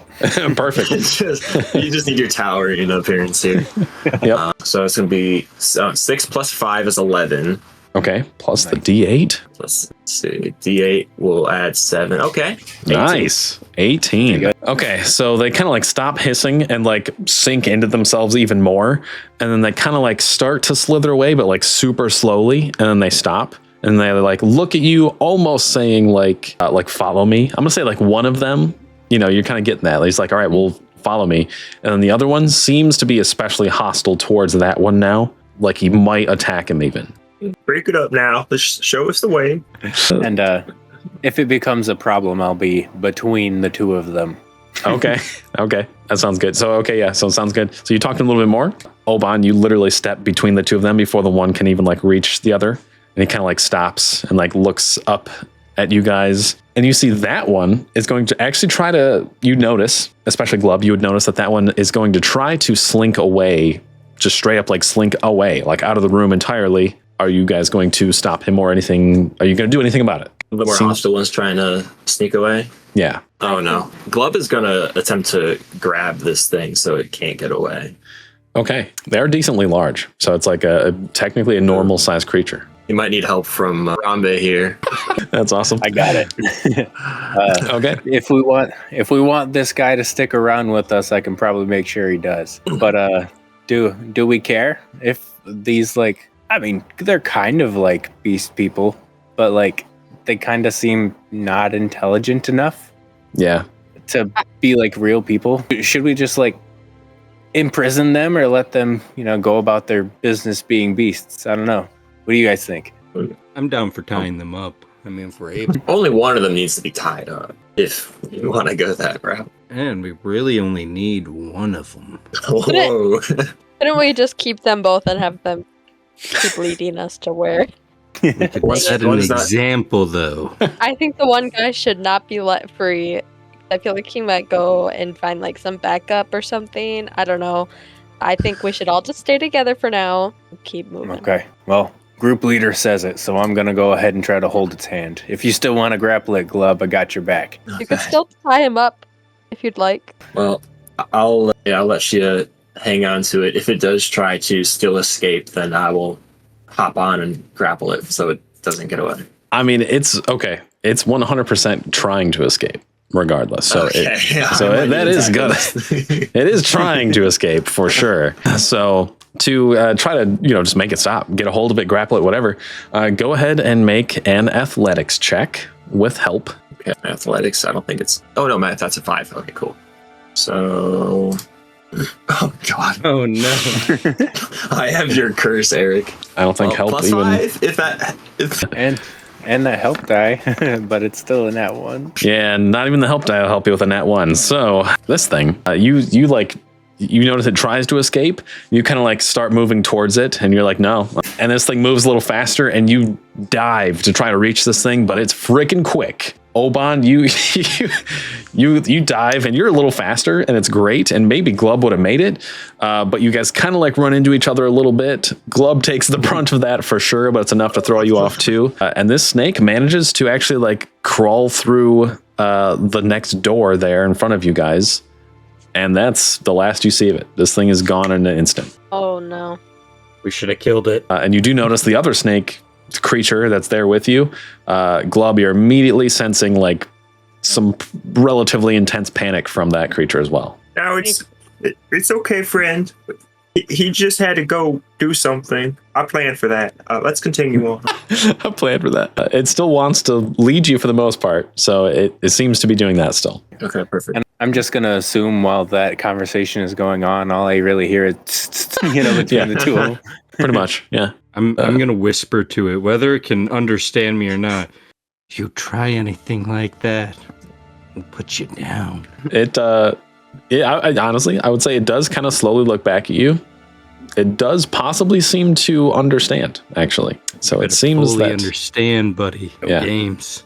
Yeah, I was gonna say it seems like maybe they actually do understand, at least common, but can't speak being it. Rude. Yeah. Oh, okay. Based on the way it looks back at you, you're like, oh, maybe they actually do understand what we're saying. But so that's the thing. I'm gonna do like a little like point at my eyes and point at its eyes, like 2 fingers. Oh yeah, it slowly slithers through to begin leading you somewhere from here. So you make your way for a little bit, kind of just following this thing. It leads you through several corridors that look similar to this one, several different rooms. In these rooms, you are beginning to see a couple areas where you're finding like straight up like altars that look to be maybe like, I don't know, abandoned, I guess you could say. Like they're not in active use, but you see like some crazy like arcane sigils on them here and there and different runes and things of that sort as you're kind of passing through. There are a couple rooms that you find altars like that set up. So is it taking us to a specific room or just kind of... It seems to be like it doesn't stop at any of these rooms necessarily. It seems to be just kind of like slowly trucking along, and it would just keep leading you forward. Eventually, it gets to a point where it kind of like slows up a little bit and kind of like stops, and you see it kind of like almost coil up and like shudder a little bit, and it kind of like looks back at you guys, and it seems to be just kind of spooked. It just doesn't really keep moving forward at this point. Glub's gonna ask if what it might be afraid of. Maybe you can get a hint. Okay. You can tell like its feelings are definitely that it has fear because of some like authority, more or less. Okay. So this is where your boss is. Kind of confirms that a little bit. Is there like a door that we have to go through, or is it just kind of stopping at the hallway? So there is one spot that's just kind of like, it is a doorway, like a threshold. There's no actual door there, but there's just like a lump of stone and moss and stuff growing completely over that spot. So there's like stone blocking half of the door, and then just like moss and stuff growing down, so you can't see, like a curtain, basically. Okay. Well, I think this is it. You guys ready to go in? I'm ready. Oh yeah, let's do it. Should we bring him? And I'm gonna point to the snake. The snake quickly like coils up even further and kind of like slithers away a little bit and kind of like into the corner. Nah, poor fella's been through enough. So we'll put him out. I agree with Glub. I think we'll leave him be. And Emmeline, you agree with me, right? What? We should kill it? Put it out. I can't say that's very characteristic of me to agree with that. I think we should just tie him up. This guy's gonna be a problem, but you all do what you think is right. Well, what if he's not a problem? What if he's innocent? He's scared of whatever's behind this door. It looks like a problem to me. Okay. I don't think we should kill it. 3 against Right, 1. if you say so. Yeah. And I'm gonna look at the snake and I'm gonna be like, leave. Okay, it immediately, Understand you. right away, this thing just like bolts from the corner to like the opposite door that it came in, or that it like led you guys into, rather. So it's just like trying to backtrack big time, like as fast as it can. Yeah, and then basically you're just like looking at this doorway. You're just in the room. It looks quite similar actually to the room that you first found, but a little bigger. And Emmeline, you are sensing this like crazy like shadow umbral magic, like wild here. Like it's like almost giving you a headache kind of thing. So Is there another key needed? there is not. This doorway is basically just gonna like have some stones you're gonna climb over a little bit, and there's a curtain there as well. So curtain of like moss and algae and stuff. That's basically just gonna go through that. Oh, let's push our way through. Yeah. Glub's gonna head in. Okay, who's going first? I thought Glub was ahead, or was it? Well, my yeah, God. Glub could go in first. Okay. Okay. So, Glub, you kind of like climb over the first bit of rock there and like slowly push the curtain open. Before you commit to this fully, go ahead and make an awareness check to see what you can see before you disturb the curtain enough. You know what I mean? It's my awareness. Oh, nice prime. 20. Dirty 20. Very good. Okay. Or no, sorry, 19. Okay.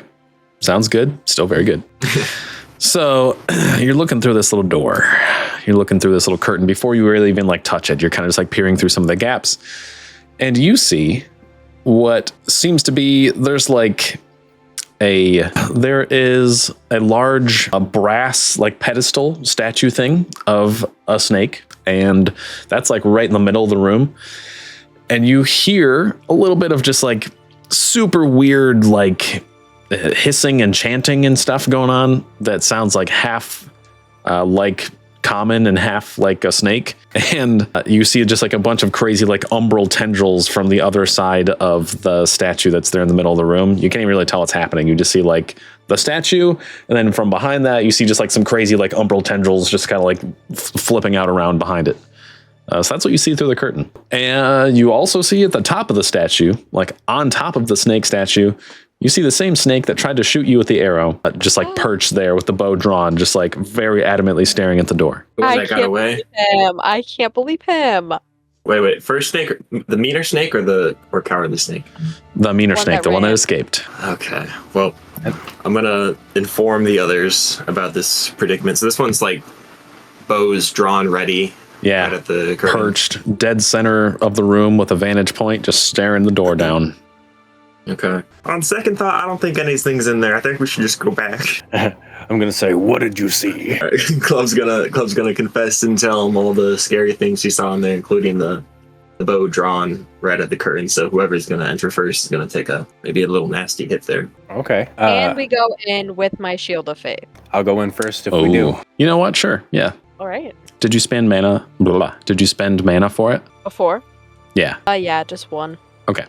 Then yes, I would say so. Okay. I'm sorry. I was doing some stuff. So what are you guys doing then? We need somebody to lead on in. Yeah. I'll be the wall as long as I got a shield on me. Okay. All right. Let's do this. So this needs to be here. All right. So you guys see basically this room, more or less. We'll adjust a couple things, but looks something like this. Yeah. Okay. Oh. What? Very red. Yeah. What happened? Why'd that happen? I literally have no idea what that means. Lava fills the room. It's the map? It was a trap. What is going on? Blood moon rises. Oh, there it is. Okay, better, right? I have no idea why it was red tinted. That makes no sense. It wasn't even actually red tinted. All right. Resembled danger.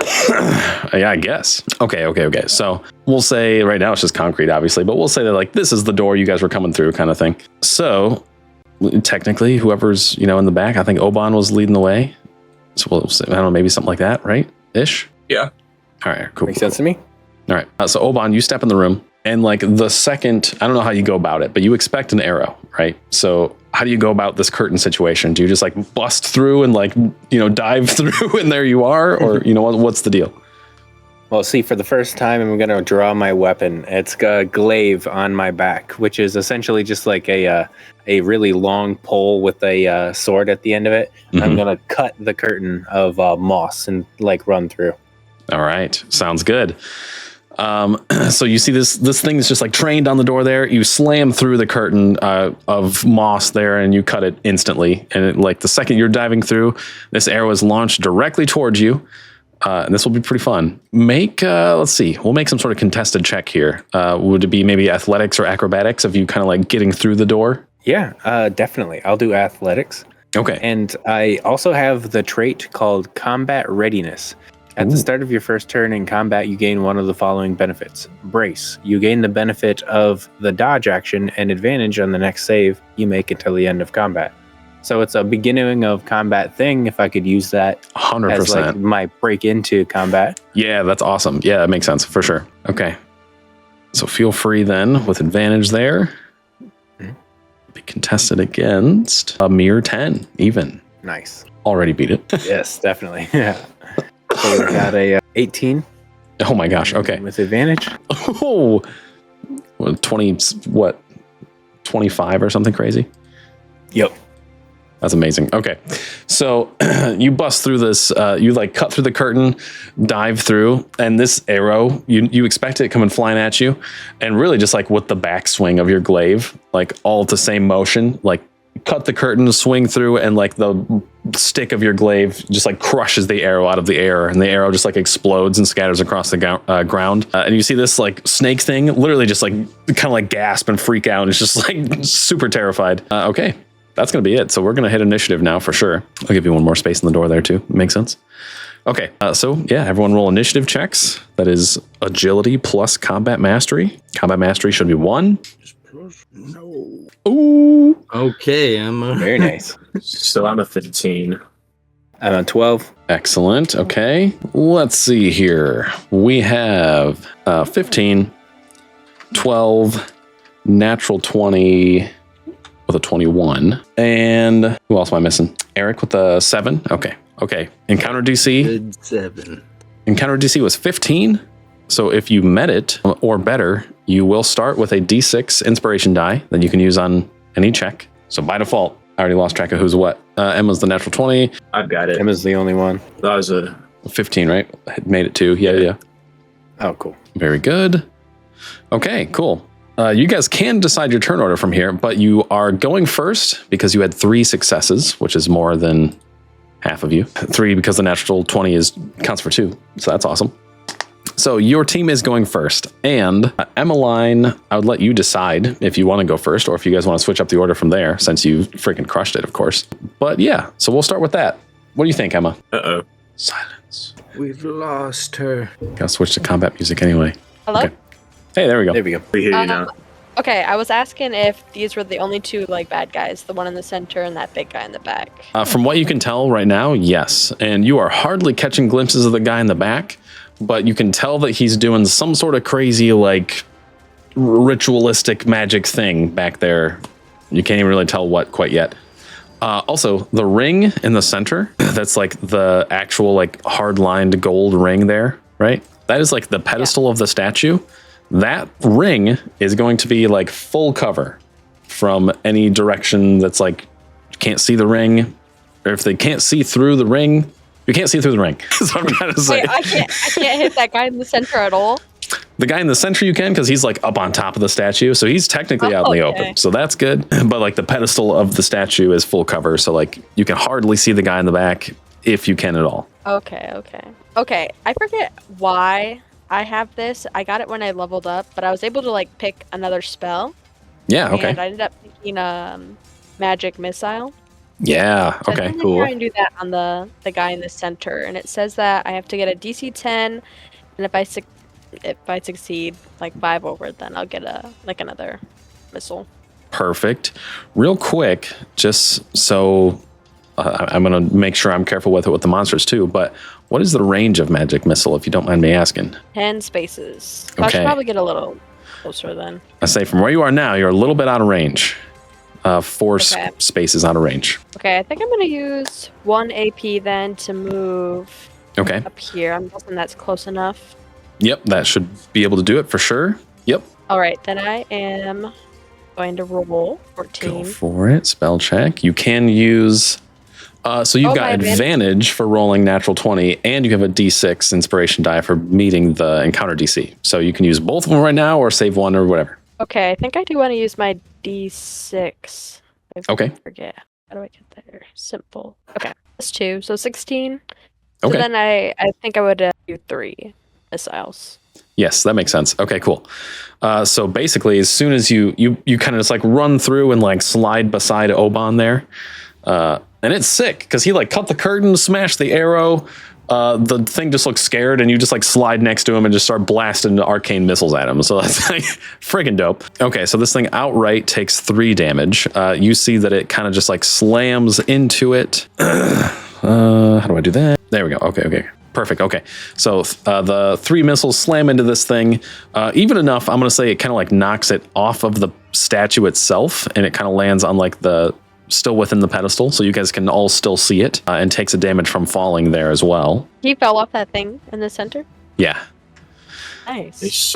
So now he's on like the base of the statue there, which is more just like a flat surface there. So you can still see him 100%, and he already is looking very, very messed up from taking the bolts and the fall. That thing's pretty messed up. So what else with your turn? I have 1 AP left, so I think I'm going to use my Sacred Bolt. Alrighty, it will be at disadvantage because it's another spell check. Oh no. But you could use your advantage from the natural 20 now if you want to even it up. Okay, so then 7. Would 11 be enough? Yeah. Yes, it would. Absolutely. 11 does hit its precision defense with a normal hit. Okay. Yeah, that should be 2 radiant damage then. Okay, nice. So yeah, you slide beside Oban, just rattle this thing with some arcane missiles, and by the time it even like picks its head up after hitting the pedestal, you just like blast through it with a sacred bolt also, and this thing already dies.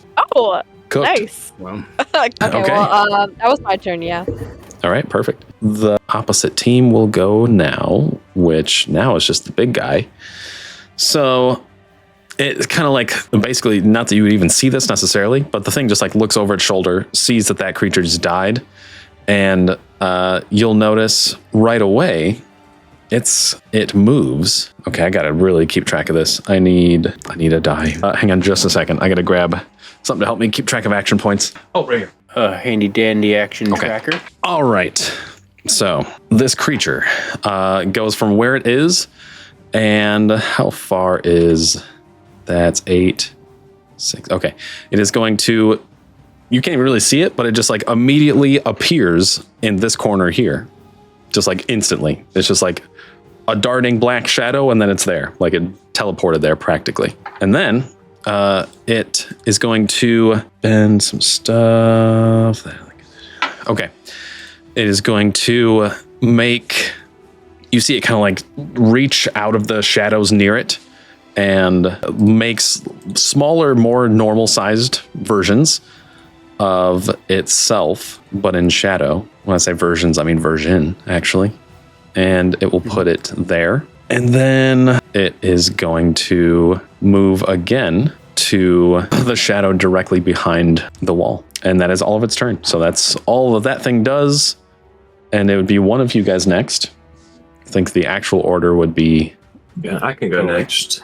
Yeah, perfect. So he's totally hidden now. We can't do anything to him. He is, from where you guys are right now, he is totally hidden, yes. But some movement could possibly change that. I don't know, it'd be hard. He is completely hidden currently. But you do see this strange, like, it literally looks exactly like the same creature, but it's just like made of shadows. And that's kind of just like what he put there. And it's just kind of like staring you down. Definitely aggressive. Seems like it's going to attack.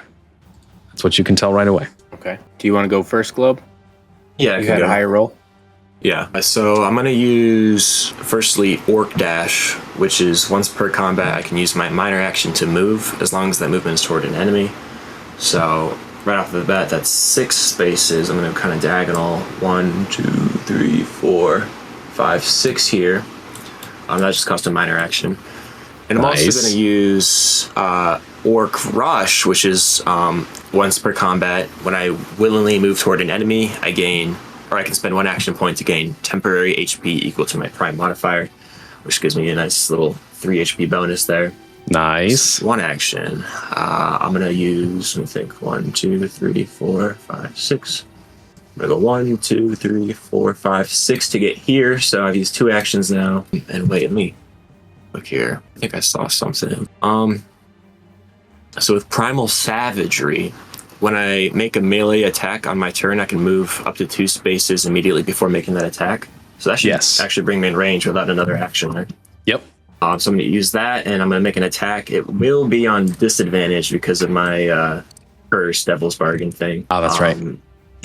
Wow, good job keeping track of that. Swing my battle axe here. I roll twice. 13. Okay. Oh, not okay. So that's a 7 then. 7, unfortunately, this creature dodges out of the way when you swing, and it does not land. Your axe slams into the cement below instead. Darn. Wait, how many actions did I have left? I spent 2, right? Because the minor action and then... so the minor action does not count as an action point, just so you know. Yeah. Yep, so I attacked, and I did 1 movement action, 1 attack. So you should have 2 left, I believe. I did the Orc Rush thing, which gave me the HP, so I should have 1 left. Ah, yeah, that makes sense. Yep. Yeah, I forgot about that. Okay. I guess for my last thing, I'm just going to attack at double disadvantage and hope I can get a swing on this thing. You never know. You never know. Well, okay, yeah, that's okay. That's a 3. All right, unfortunately, same deal. You just like swing in, pick up the axe, swing again a little recklessly this time. The thing manages to dodge out of the way again. So that is that. And that was it for your turn, right? Yeah, I just made some distance and got some help. Okay. Basically, this little shadow guy will go next then. And you're right there. You're already engaged in combat with this thing. It's 100% just kind of like going to fight back a little bit. You're the threat to it.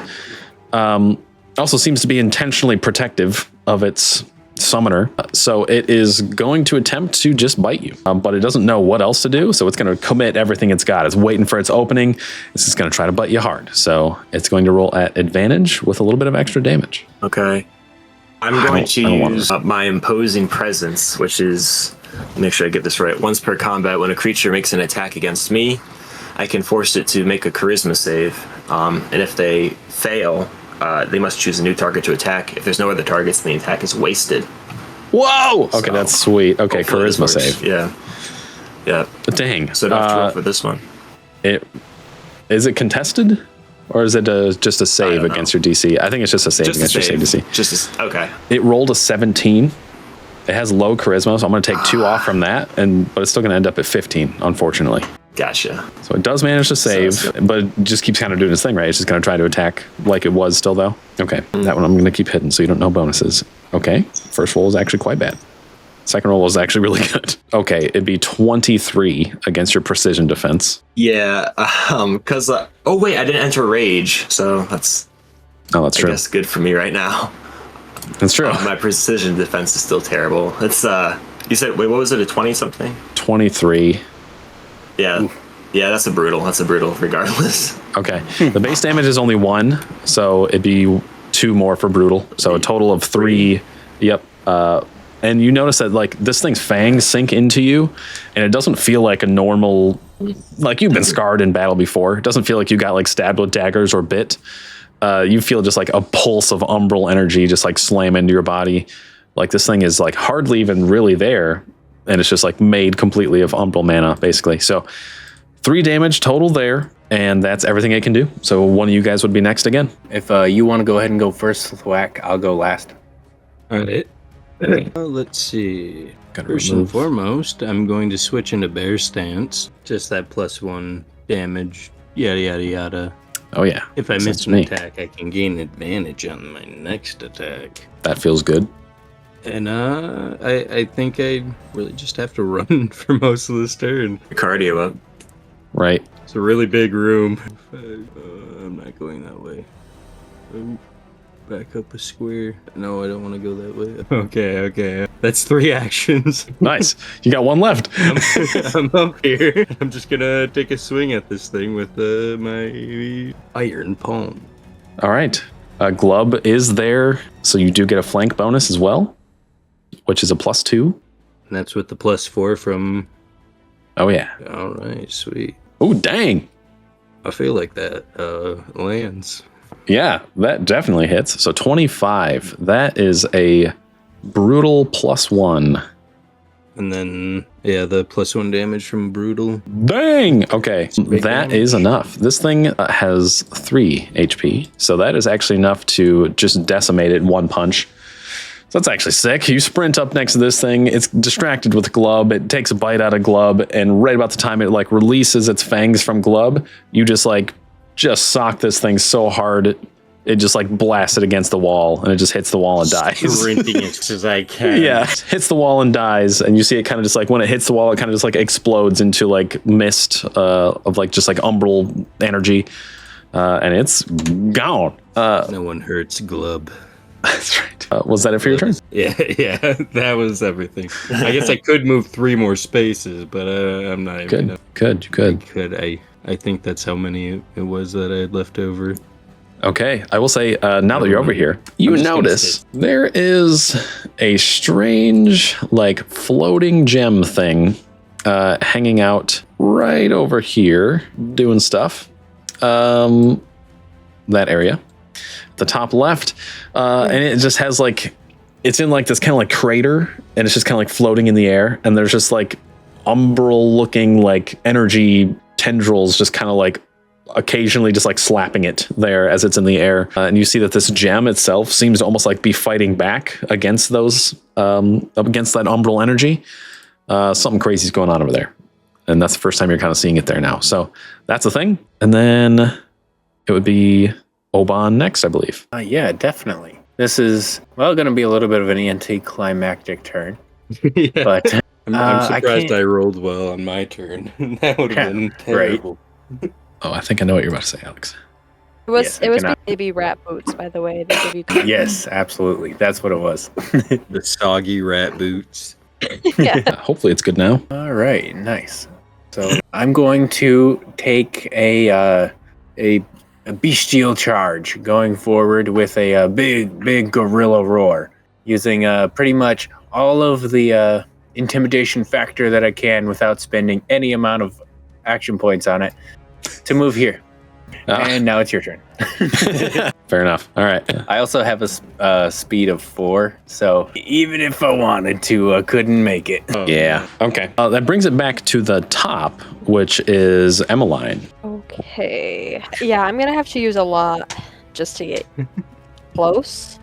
I am thinking I'm gonna go the opposite way, though. I think I'm gonna come the other way. How do I do that little arrow thing again? I always forget. So while you have your character selected, like you're about to just like, click, hold, and move them, as you're moving them, you can right click and it'll like bring up points where you can like pivot around a little bit. You know what I'm saying? So I hold them. Yeah. How are you doing that? I don't have to press any like. No, so it's just like a click and hold, like you're gonna move it, basically, and then you can move it. And instead of like letting go of the click, just right click. Okay, now you're just showing off. Okay. Wait. I just moved the map every time. I don't know why. Oh, you select your person first, have them like in your hand with the left click, and then while you're still left clicking, right click. Oh. Wait, but I'm still like... Okay, no, we got it. Got it. So... And then every time that you right click, it like leaves a point. Mouse? I've got a mouse. I'm doing it now. Okay, cool. Yeah, that is especially hard with a trackpad. Okay. I actually didn't know how to do that, so this is good for me too. Yes.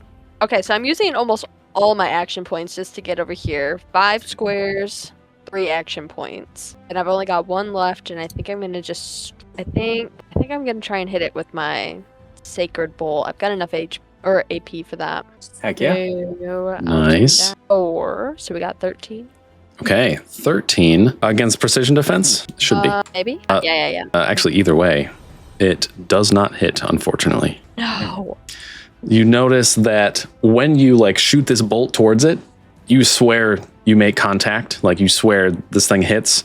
And it's like last second, this thing turns, you swear almost like incorporeal. It just like moves so fast. Looks like the agents from the Matrix when they dodge bullets. Like this thing is just like a blur to dodge the bolt. And it's insane. All right, well, that was my last action. I think it's his turn next. I'm a little nervous about it. It is his turn next. Okay, let's see.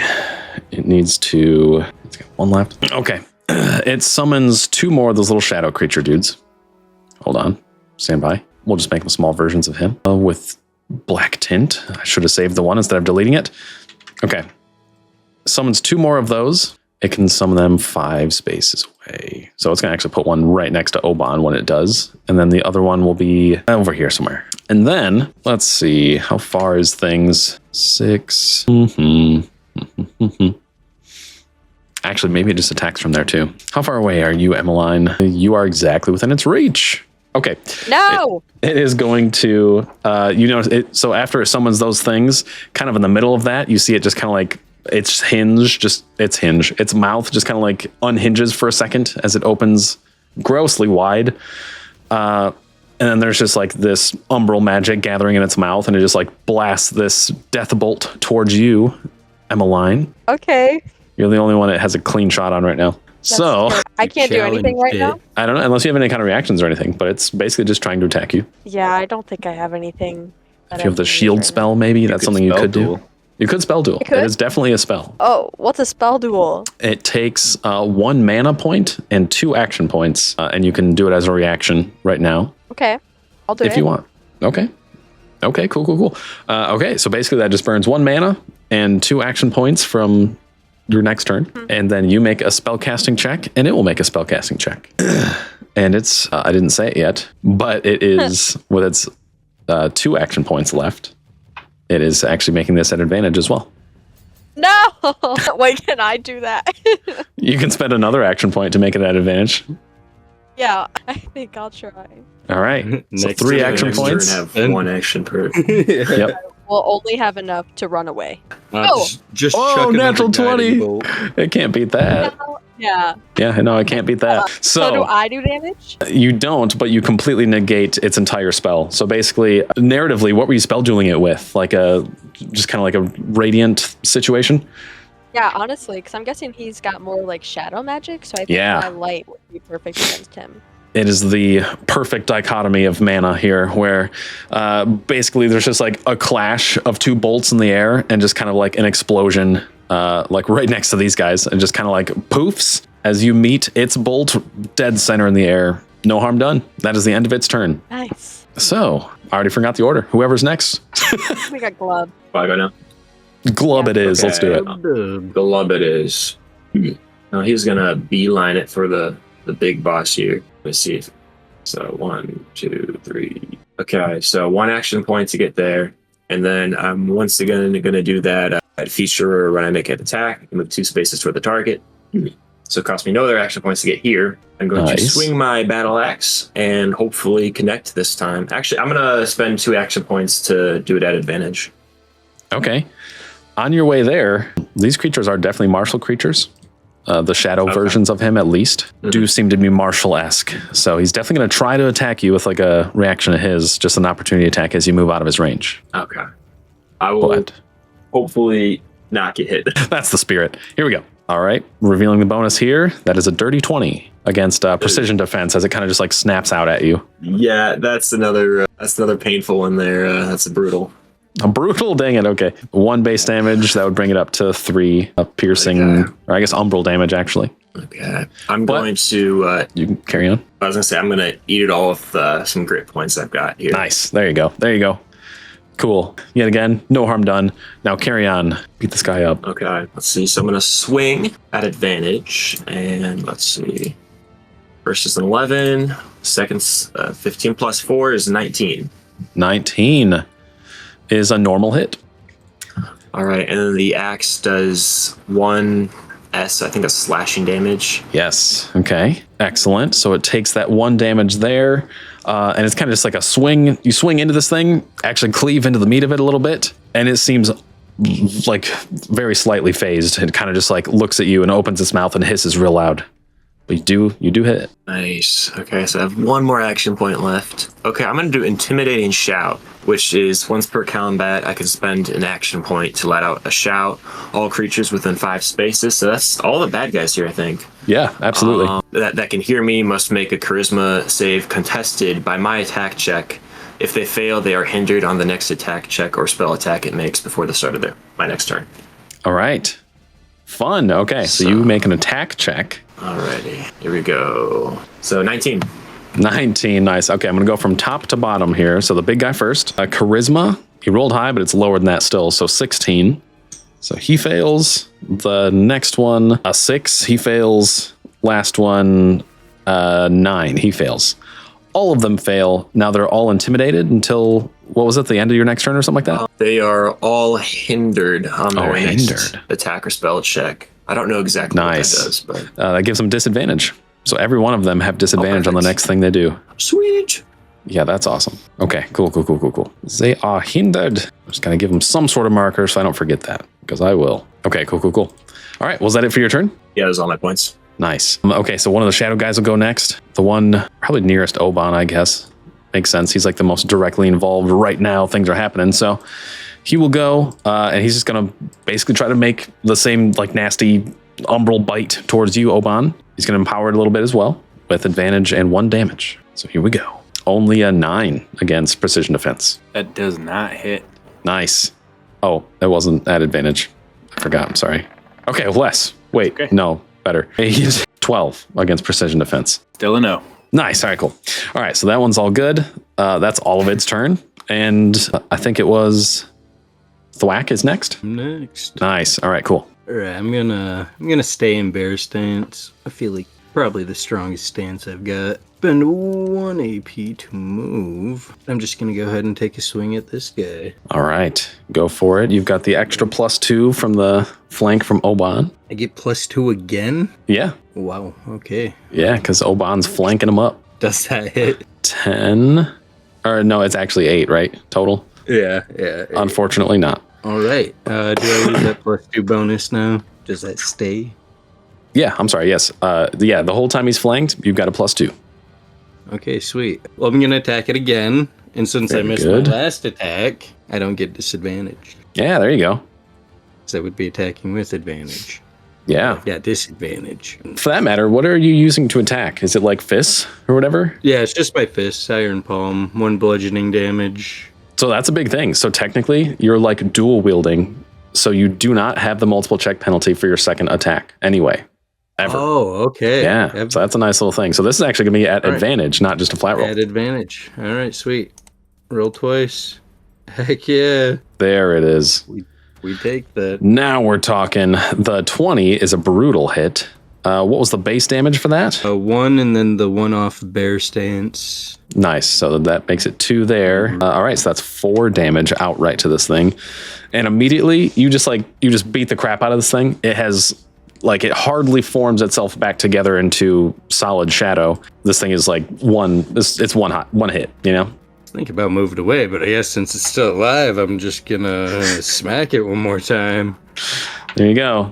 This will be the first time multiple check penalty does actually apply because you attacked with both weapons now. Alrighty. This is my last one. Rolling with disadvantage. 12. 12 still hits, and you do manage to punch right through this one as well, to the point that it does not. There you go. Let's say to the point that it does not fix itself. So it's cooked. Back to shadows. Boom. Yeah, just clearing the way for you, Oban. Yeah. Why is it? Hold on now. Hold on here. He's trying to run. Yeah. You're supposed to die. Can't switch it to the GM layer. All right, don't worry about him. He's over there now. Not really. He dies. Okay. Blasting off. Yeah. He's gone. All right. That was it for your turn? Yeah, no more actions. All right. The other shadow guy will go next then. He, you see him kind of run over this way. Seems to want to protect its master to some degree. It sees Glub up in its face, so it is going to move there and then make an attack at advantage against Glub. With should be disadvantage because of the... Yes. Oh, no. Thank you. Hindered. You're right. Yes, 100%. So it's going to use its action points to make it a flat roll instead of advantage then. And it does have also, isn't that... What? Isn't that the monster that shot Emmeline at the beginning of this round? Or was it the big monster that did that? I think it was the big guy. I don't think these guys have done anything yet. Yeah, it's the big one. Good looking out though, because it's the only one they could see.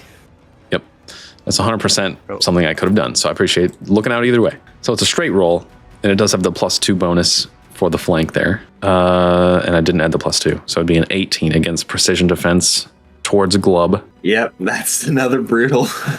Golly. All right. 3 damage again then. 3 damage. Yep, 1 base and then 2 for the brutal. I'm going to use my other 2 grit points, take 2, and then take 1 actual damage as well. Okay. Softening the blow significantly. Yep. They've all been expired. That is all it can do for its turn though. So back to you guys again. Are we on Oban now? I think so. Yep. Cool. Should be me. Cool. So first thing I'm going to do is just basically move past all of these guys here and past the shadowy thing and just try to make a grapple right on the big guy. All right. Very fun. And contested physical check, right? Yes. Okay. And he does not have advantage because I am also large mechanically.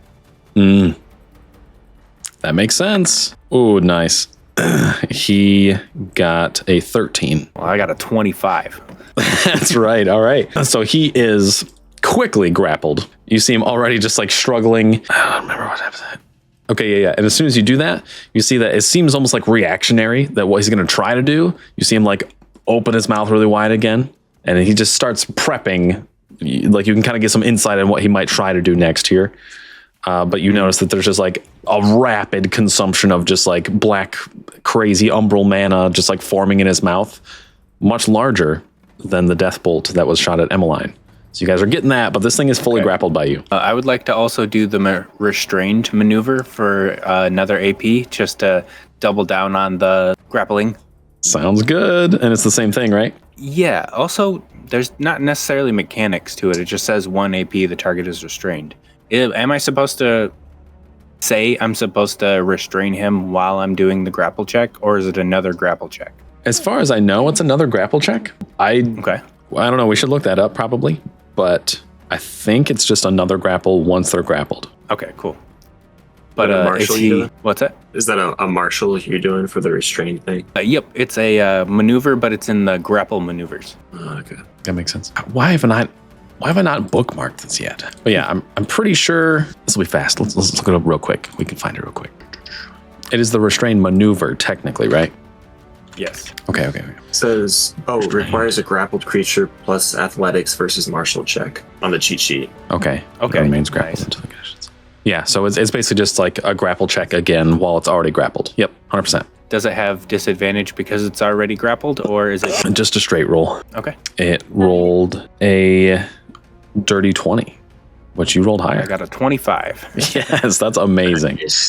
Okay, so the thing is now restrained. You see it kind of like fight back for a second.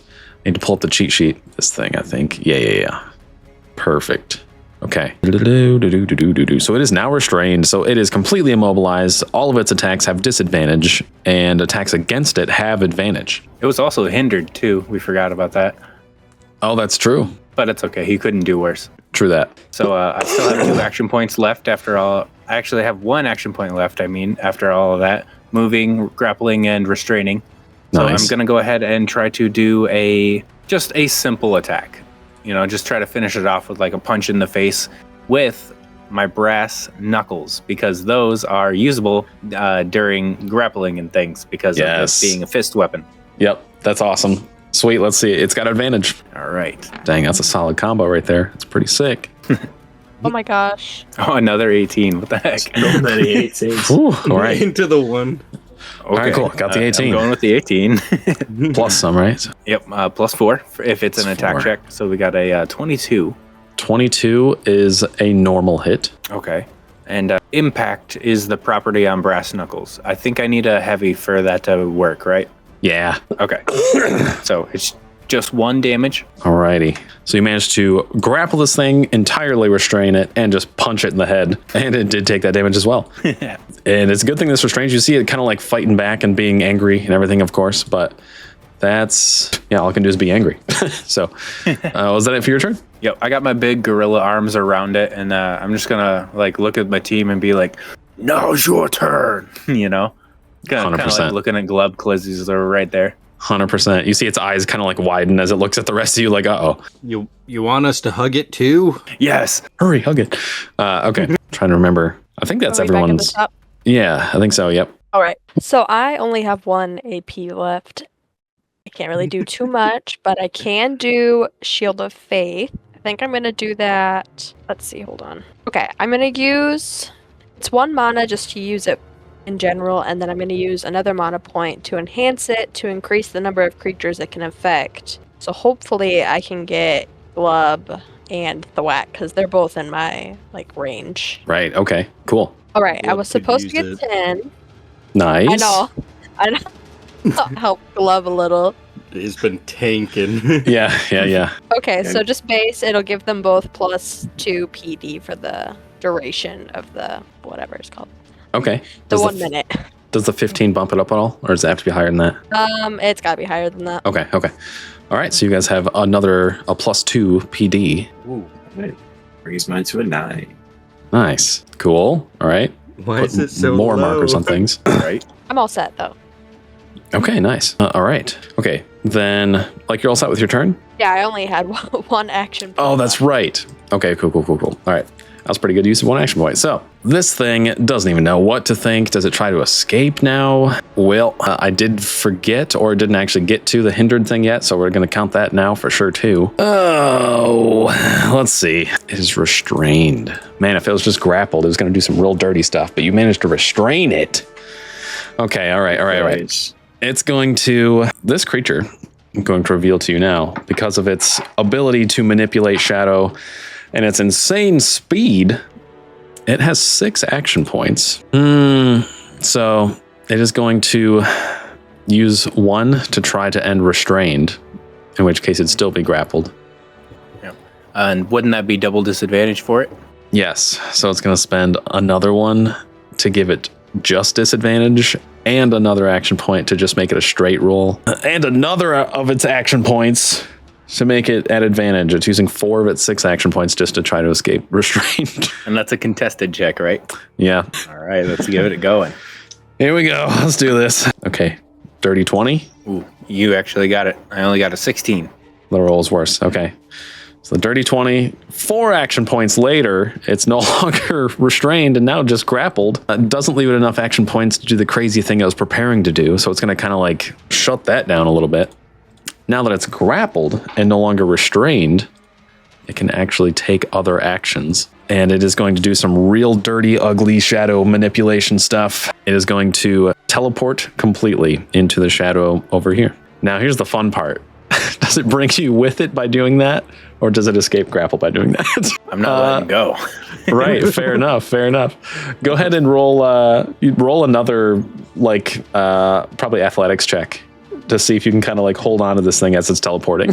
Definitely. Oh, 100%. All right, so you hold on to it and it's still grappled. Oh my gosh, that's hilarious. It still has 1 action point left. It's going to try...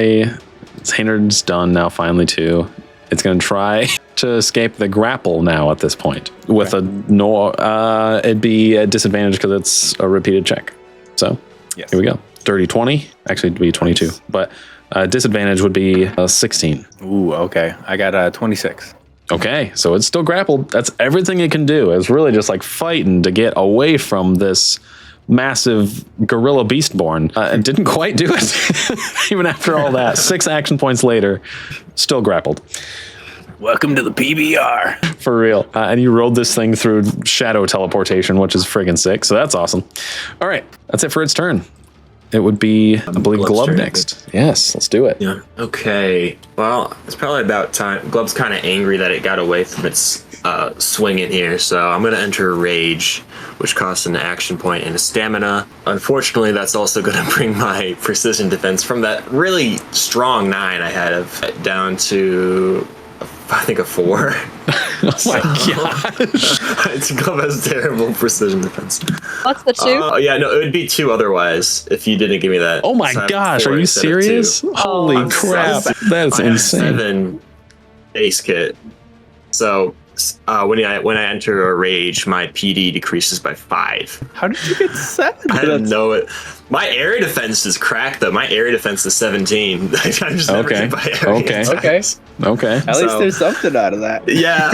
Yeah. I need them anyway. But yeah, so now in Rage, I deal +1 more additional damage on melee attacks. I have advantage on might saves. I gain resistance, half resistance to elemental and physical damage too, which is kind of nice. That'll help maybe me tank all this extra damage I'll be taking anyway. But anyway, yeah, I'm going to attack this little shadow guy next to me.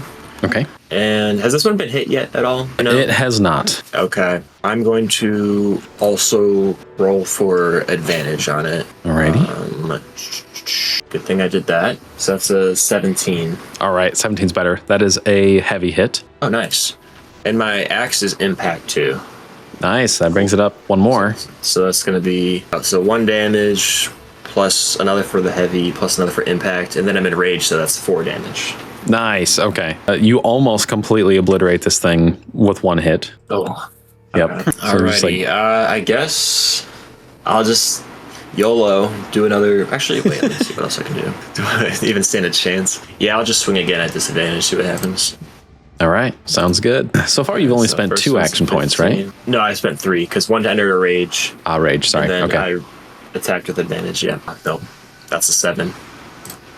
7. Yep, 7 unfortunately doesn't quite do it. So basically, you cleave this thing in half, but it's enough, like it has just enough energy left to kind of like reform itself. But this thing's 1 stub toe away from falling over dead. So, and that was it for your turn, right? That should be my turn. Yep. Okay, so let's see. Despite Glub being right in front of it, this thing is panicked that Oban is attacking its master. So it seems to kind of like, dodge the last hit, hardly managed to turn over towards Oban. And you see it also do the same thing where like it opens its mouth and basically just spits a little death bolt towards Oban. Ouch.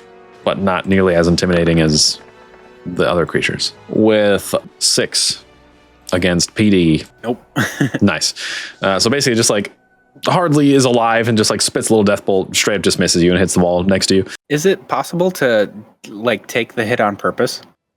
It is. The reason why I ask is because I have the body block reaction, which lets you reposition a creature grappled by you to shield yourself from the damage. You and the creature take half damage dealt by the attack, and you can move the grappled creature to any space adjacent to you immediately afterwards. The trigger is you are attacked by an attack. So can I purposely fail getting hit so I can have this guy get hit by his subordinate? I gotcha. That's really funny. It should have. I acted like it only had 1 action point, but it doesn't.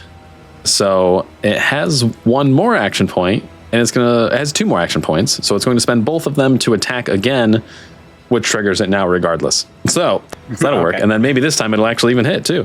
And that'll hit him, and that's kind of fun. So another straight roll to do the same thing, essentially, with a total of 19 against precision defense. All right.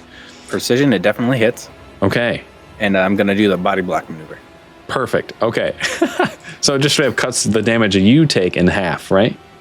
Yep, and gives that half of the damage to the opponent. Yeah. Okay. Cool. So what is a 19 against your physical defense or precision defense? 19 is going to be heavy. Nice. Okay. So 2 damage outright. And that is cut. So you take 1 and the other thing takes 1. Cool. That is very fun. Okay. Nice. Okay. That's everything it can do with its turn. And then did you want to actually reposition the creature 1 space or whatever? Yes. If I can reposition the creature to be 1 space closer to the group, that's what I'd like to do. As long as it's not like, clipping through the wall or anything like that. Dang, I would say it probably would. Does it say you can move at all or anything? You know what? How about this? How would that work? What if like you were there? Could it squeeze? Yeah, how about we move you 1 space left and then it can be like in the quadrant that you're in otherwise. You know what I mean? Does that make sense? Okay, totally. Kind of be like a sidestep with each other. Right. Little dance, little tango. So like technically you'll both be moving once, but it's not really an advantage to you in any way. So there is 1 step closer to the edge and he's about to break. So that should be good. I got that. Don't worry. Yeah. For anyone that didn't get it, he's not actually about to break. He's got a lot of fight left as far as you can tell. But yeah. Okay. That's the Shadow Thing's turn. So now we're at Thwack, I believe. Heck yeah. Sweet. All right. Staying in bear stance. Gonna take 1 step forward, 1 extra point for that. I'm gonna try to hit this guy with a nasty uppercut. Okay. Do I still have that extra +2? You do not right now, unless you change where you move. If the ally is like right next to you in a space, it does not count as flanking. But if you like just scoot down 1 or over 1 kind of thing, then you'd have the flank bonus. Movement for that. Exactly. Like, so now you do. There. That's okay. I'll take it. 12. A nice 12 does hit the thing, and it's definitely enough regardless. So yet again, you land a crushing blow to finish off this shadow creature, and it is gone. And I still got 4 tiles left. I'm just going to go ahead and move right here. Nice. Am I able to touch this object, this thing here? Ooh, you definitely can. You can reach it, yeah. Will it give him any effects? I'm going to reach out and try to grab it. Okay. All right. For that. Not necessarily. So when you reach out and touch this thing, oh boy, let's see here. Okay. When you reach out and touch this thing, you, like, as you're getting closer to it, it feels powerful, first off. And like right before you touch it, you're not really sure how this is going to go, but you can like sense that this thing's just super powerful. So the second you kind of just like lay your fingers on it directly, there is a bit of an arcane kind of like explosion of sorts, but it's going to prompt you, not necessarily like physically affecting you, but like internally and mentally it's affecting you. So go ahead and make a charisma saving throw as you touch this thing. All right. And that's with +4 on it, right? Yes. As long as your charisma is whatever, like 3 by default, I think. Oh, okay. Then no, it wouldn't be that. My charisma's only 1. Okay, so it would be that plus your combat mastery. So you'd have a +2. Okay.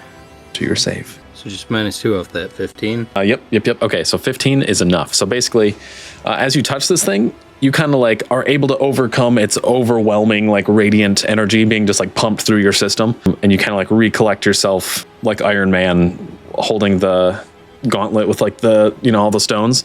He's just like, oh no, okay, I'm good. And you are just like grabbing this thing and you have a hold of it and you can like move it around and interact with it now.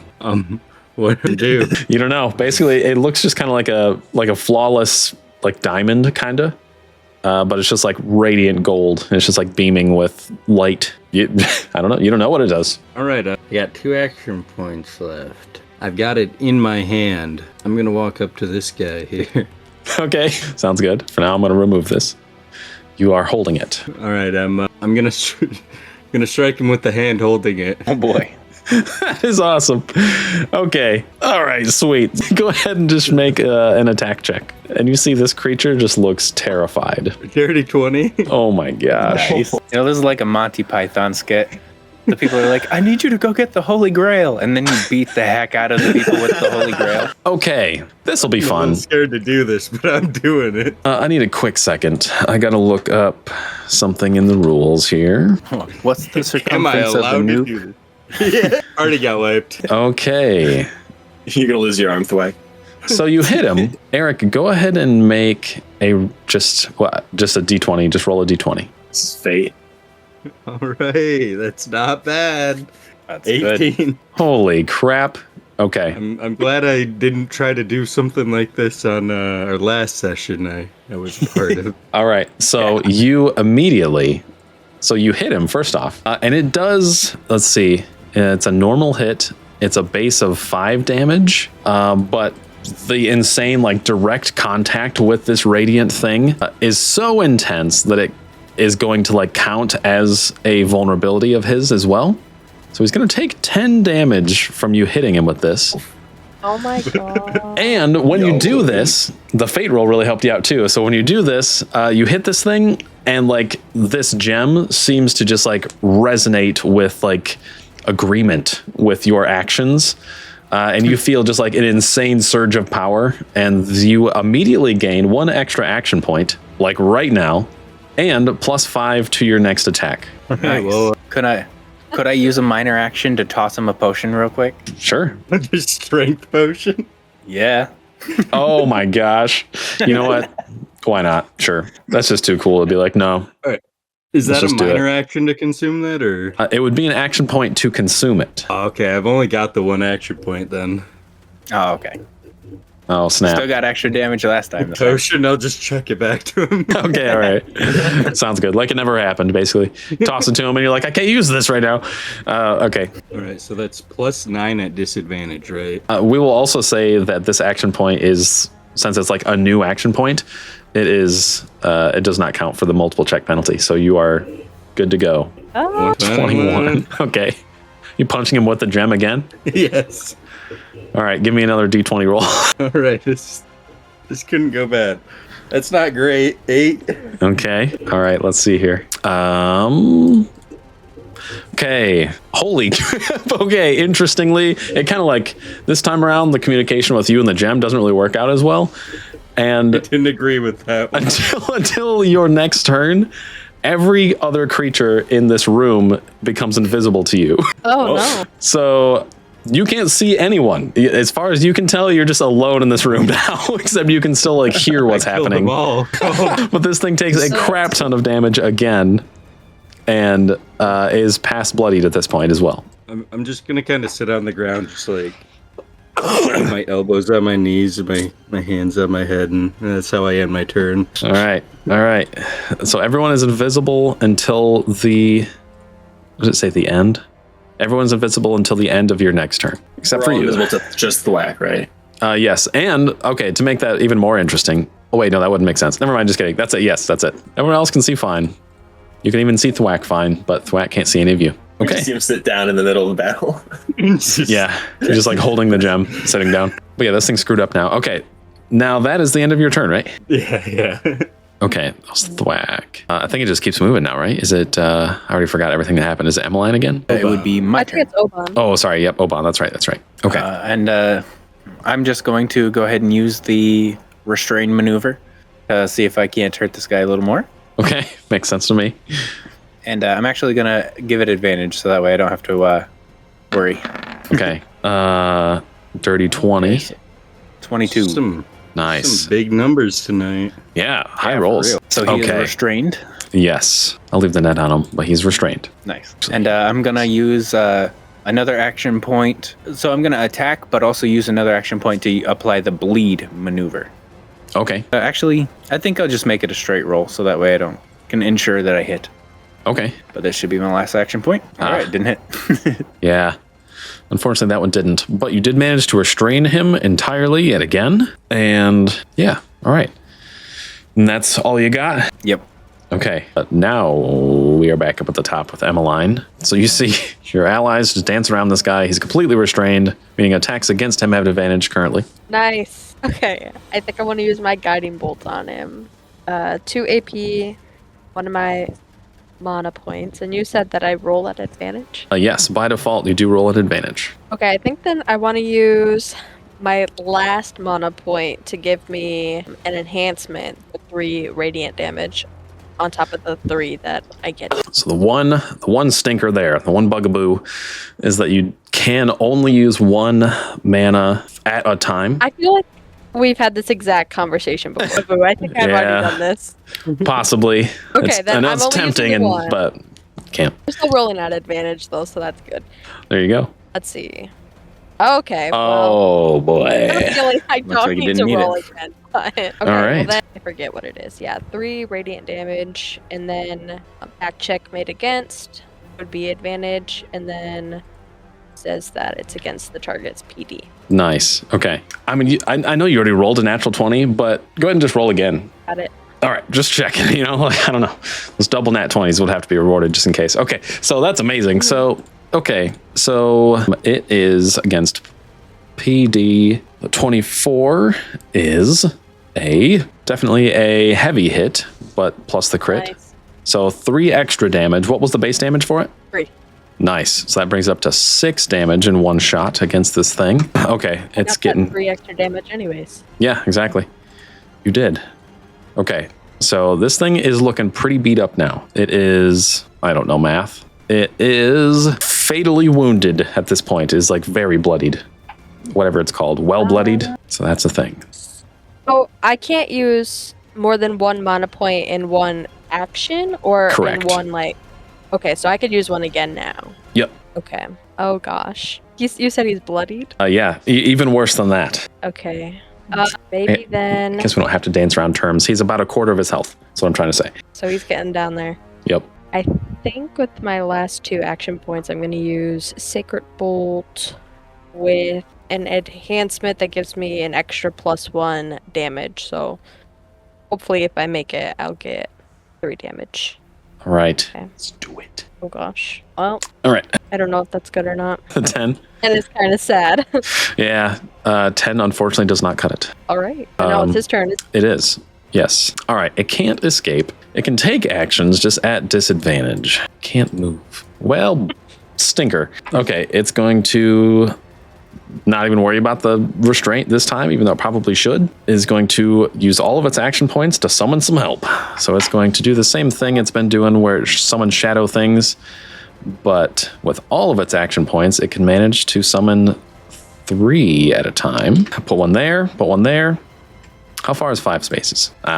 He's not necessarily worried about Glub. Put him there. Okay. That's everything he can do for his turn. Completely remains restrained and so kind of messed up because of that. And yeah, that's it. Next up would be Glub. If he dies, do the little shadow guys disappear? Do Who can say? Literally can't know. So as long as I approach this big guy while leaving 1 space between all the little ones, that can't be opportunity attacked, right? Yeah, as long as you don't enter and then leave the space of the enemies. So just gotta keep some COVID distance from them as I. Yeah. Yeah. Okay. I'm gonna move 6 spaces, so that'd be 1, 2, 3, 4, 5, 6 spaces to get here. Okay. So that's 1 action point, and then I am going to, because I'll be doing an attack, I'm allowed to move in 2 spaces toward it for free. Yep. Nice. And with my attack, I'm going to use the bleed maneuver. Are attacks against him still at advantage? Yes. Or is that over? That's okay. Oh yeah. Oh yeah. Oban worked for that restraint, and it's happening. Sweet. Okay. Well then, I am. Oh, we also get a flank bonus too, right? Yes, you would get, depending on, I guess, yeah, depending on where you land. I'll probably move in here for my attack. You get at least +2. I guess Thwack is technically 1 space away. Earlier, I was giving the flank bonus with that, but I don't think I was supposed to be. So you're definitely getting +2 from Oban. That's what's happening. Okay, cool. Yeah, well, I will, I guess, just be swinging my attack with a bleed maneuver as well, and advantage here. Cool. Let's see. Oh. Ooh, that's good. Oh, all right.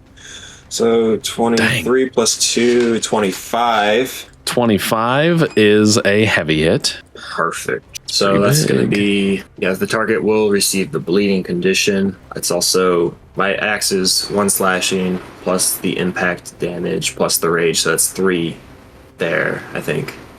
Nice. Plus it being a heavy, so that's, I think that's 4, right? Yep. That's what I'm counting. Okay. Yep. So that's another 4 damage. All right.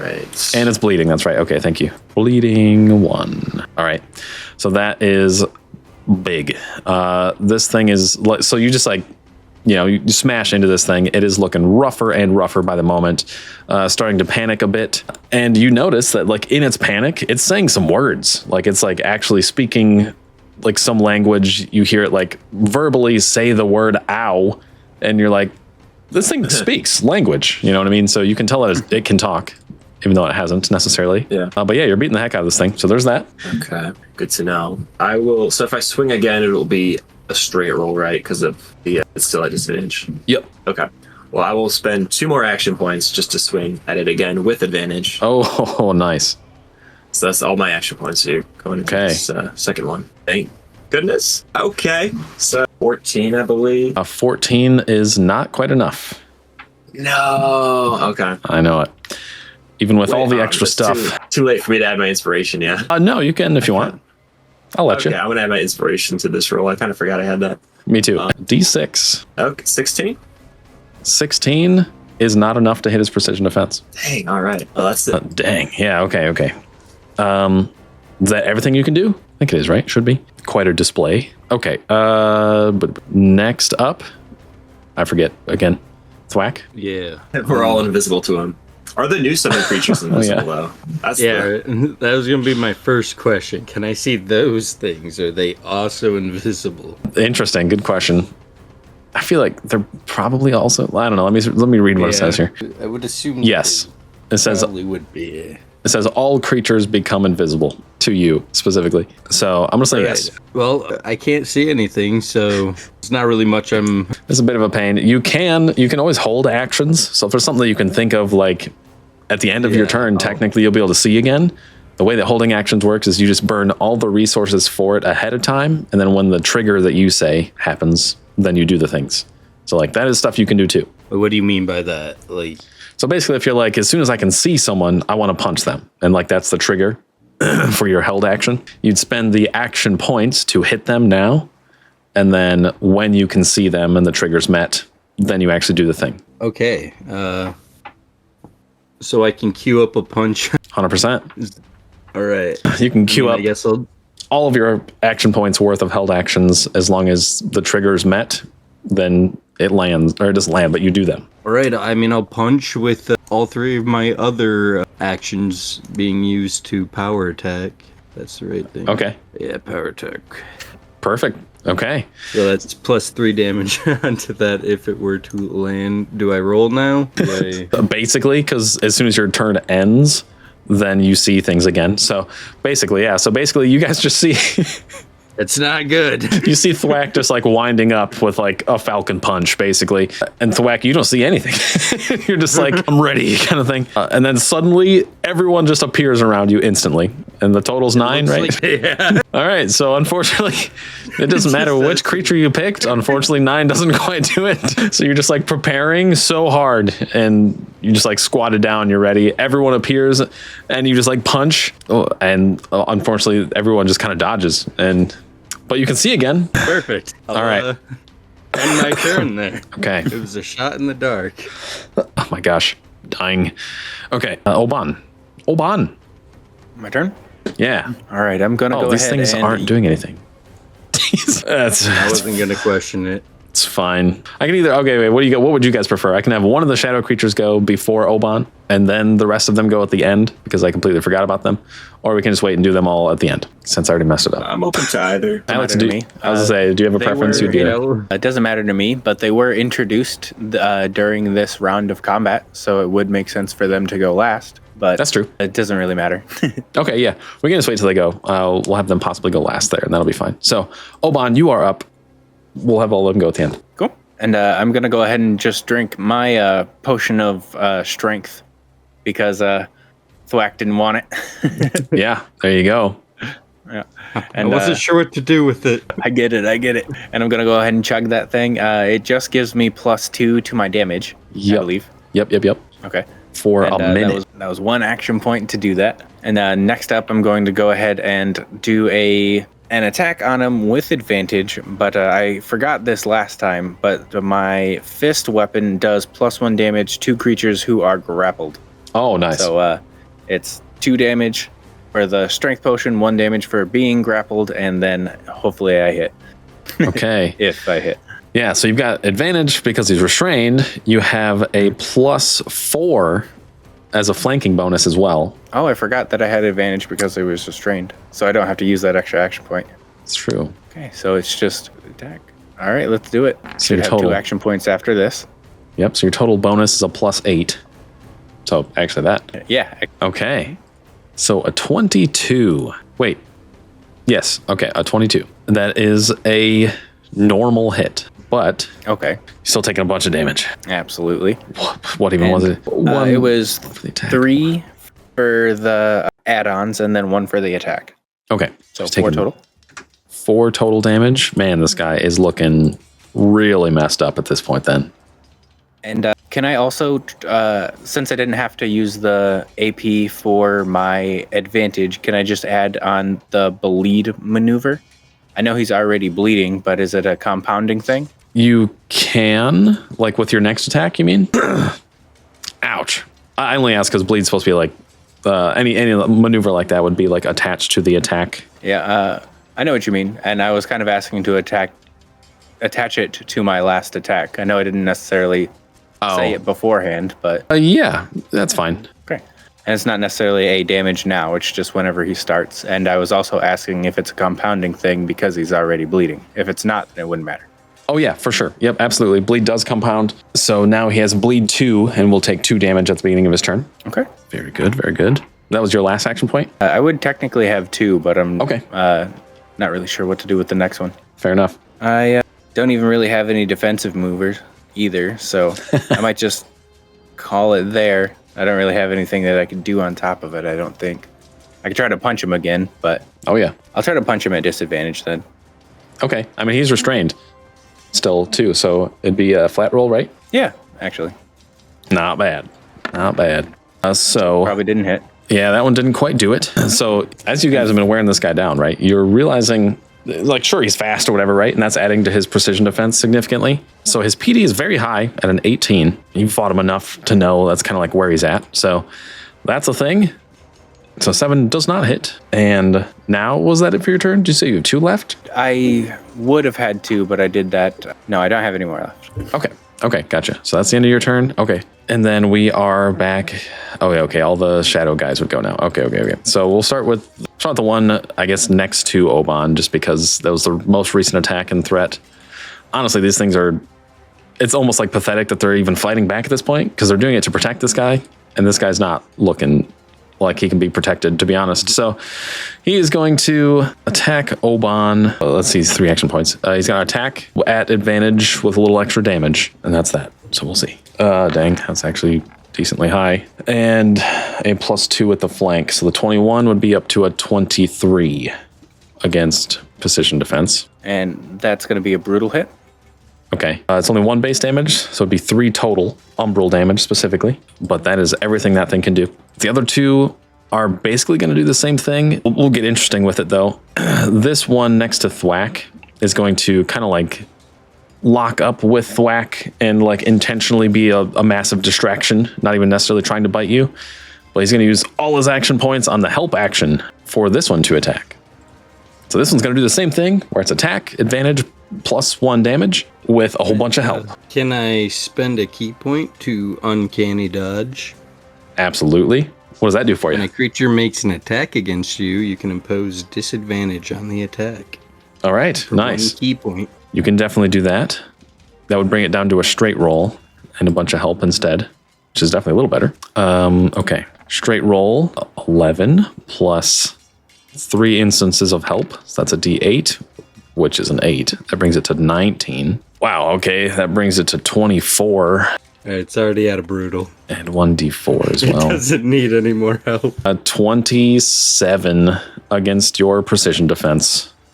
Yeah, it's a brutal. Okay.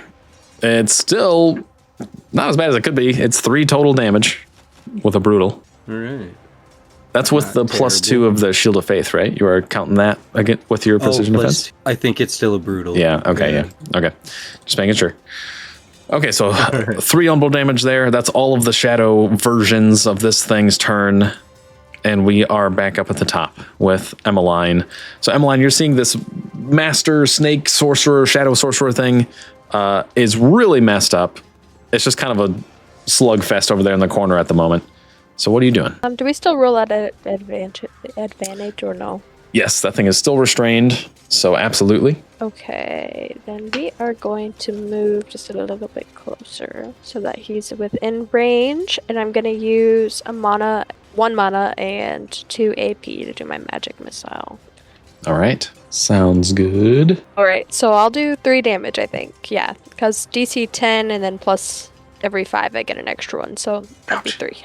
Absolutely. Okay, so this thing does take the 3 damage outright, and he is like, he's right there. He's very messed up at this point. He's staggering around. He's not really even fighting the restrain anymore at this point. He's real messed up. Oh my gosh, I don't know what to do. Okay, let's see. I think I'm just gonna do my last 2 AP on a Sacred Bolt. Am I roll right now? Last 2 AP on a Sacred Bolt, you said? Yeah, so would I just naturally be doing a straight roll, or am I at disadvantage now? It'd be a straight roll, yep, because the restrained brings you back up 1. Okay, we're just gonna use one of my AP then to roll at advantage, and I'm gonna do my Sacred Bolt.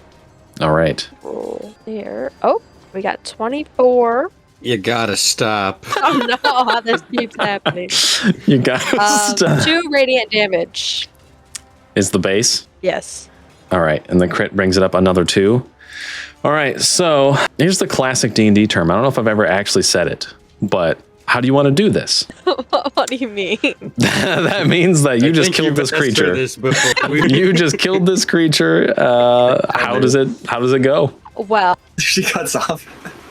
Yeah, if you're talking still, we can't hear you. Everything. Nukes the whole room. Everyone dies. Roll up some new characters.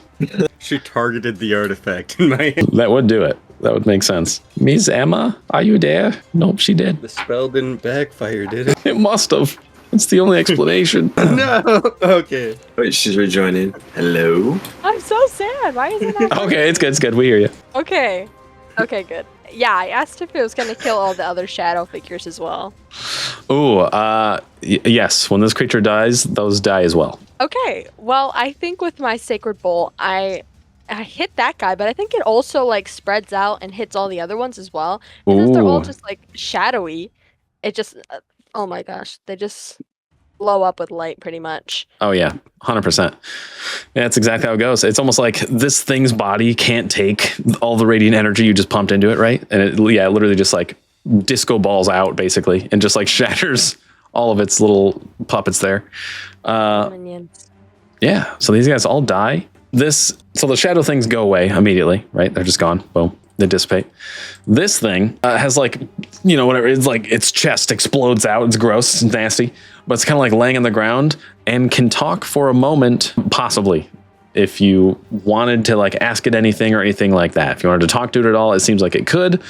Otherwise, it's totally going to die in just like a couple seconds and just be full dead. So there's that. What do you guys do with that, if anything? I can speak common. So yeah, if you speak to it at all, maybe it like says something specifically in common, like no, like how could you, something like that. Can we ask what its intention was with the idol? You certainly can. And Okay, I what? let's see. I'm gonna move closer. I don't know if that's okay. Yes, Admire absolutely. Your kill. All right.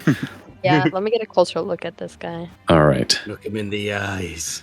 So you ask him what his intention was, and basically it's just like, what's he say? Something like, the only one that's ever given me any kind of strength is Zursan, and I intended to give the temple to him. Ooh. I have a question for him. And I'm going to say, you want tea? Tea? And he's just gonna be like, how dare you? He's like that's a terrible insult. Of course I want tea. All right. For all the new players, it's a classic D&D enemy that is very much like this creature, and they are called Yuan Ti. I see. So there's that. Does this guy know anything about just Sirius, destroying him. or is that just like a dead end? What'd you say? Does this guy know anything about what? The whole Sirius thing? Oh, you guy with the character Silas. That was what his name, I think. Silas. Okay. Yeah. So yeah, I mean, you ask him, does he know anything about Silas? And basically, he's just like, he looks at you and he's just like, Silas Vess, I am he. Oh my gosh. I wonder, I wonder if anybody at the church knows that this is what you've become. He'd just be like, it doesn't matter. They're all fools. It is only Zersan that I serve now. Did he make you like this? Yeah, he's just straight up be like, yes. He's the only one that saw potential in me, and so I serve him. He made you a were-snake then. It's like, he gave me an incredible blessing. Did he bite you? Did you like it? He kind of just like, he just seems frustrated at you, and he's just like, last couple breaths, and he's just like, no. His last words. Just frustrated, no. And then he dies. He's like, no. Dead. Yep. Have to use your final words to prove somebody wrong. That's yeah, basically. So yeah, he's just laying there dead. Thwack is just holding the gem. What do you guys do now?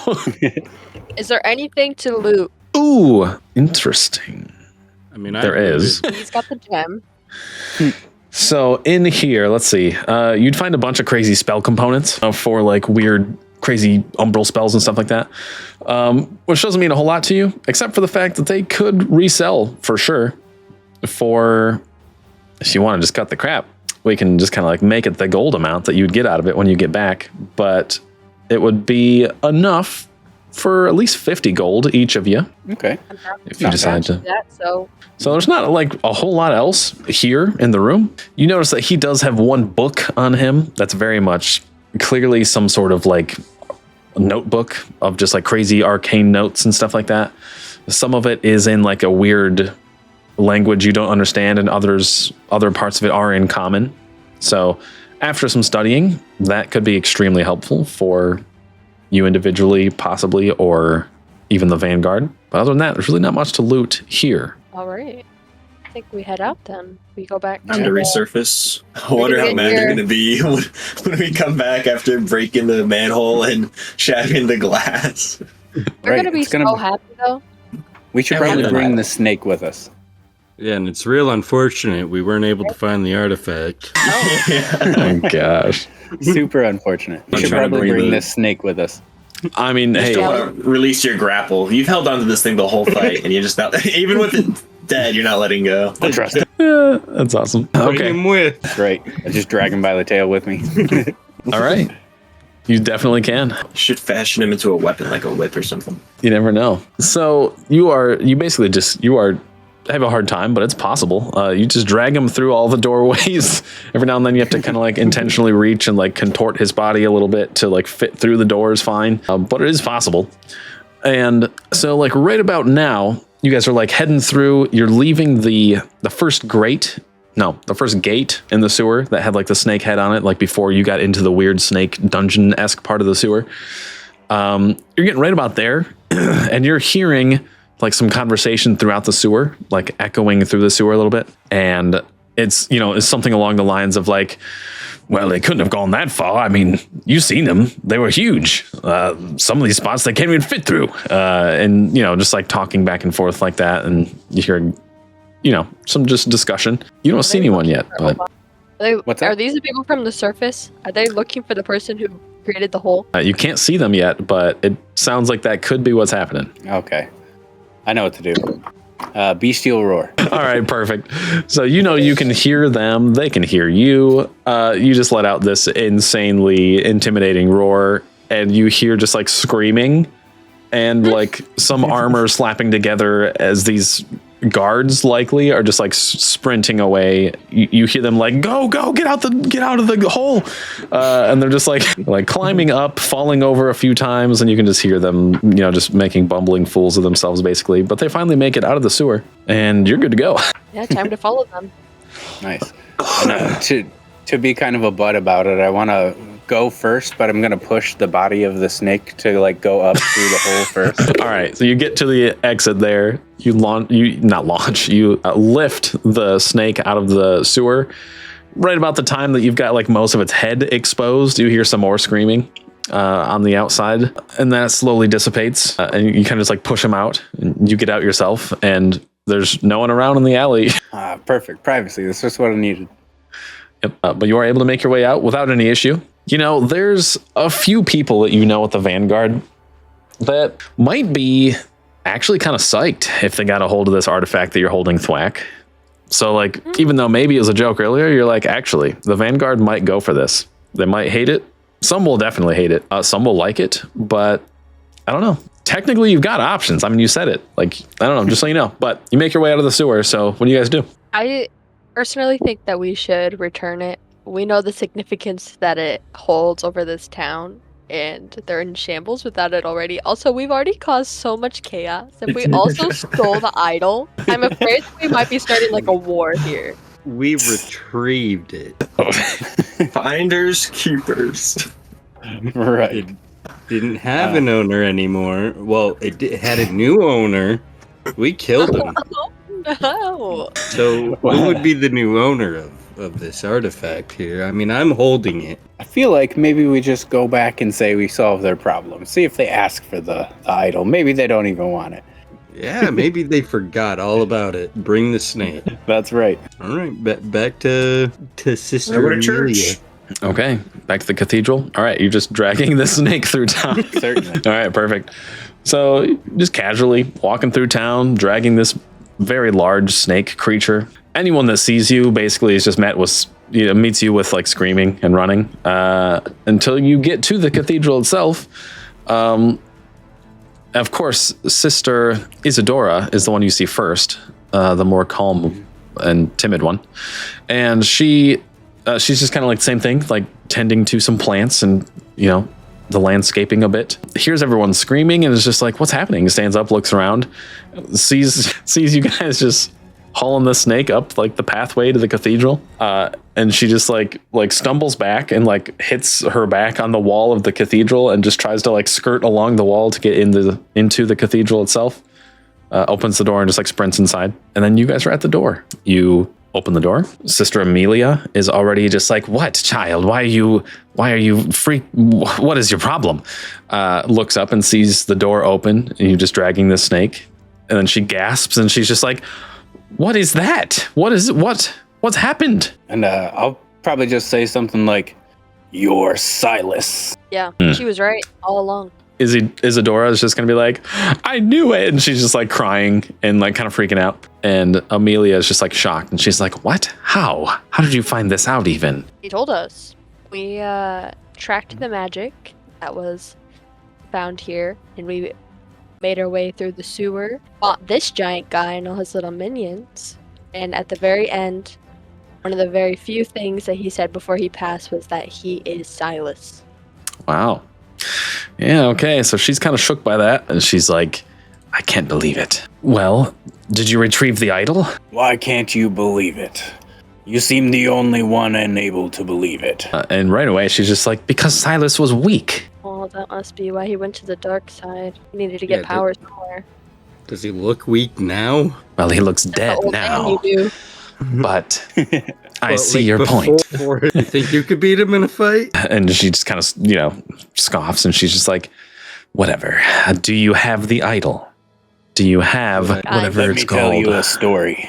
Please. So funny. Changing the topic. She's like, let me tell you a story. And she's just like, what? What? It was going to be a story about how we create our own villains, but leader of the party says quit screwing around. Listen, if we were to have this idol of yours, theoretically, and you do need it back, can we work on some sort of custody agreement? No. She looks disgusted, but I can't just let that hang and be nothing technically. So make an influence check, and the target is 20. Yeah, this isn't going to go too well.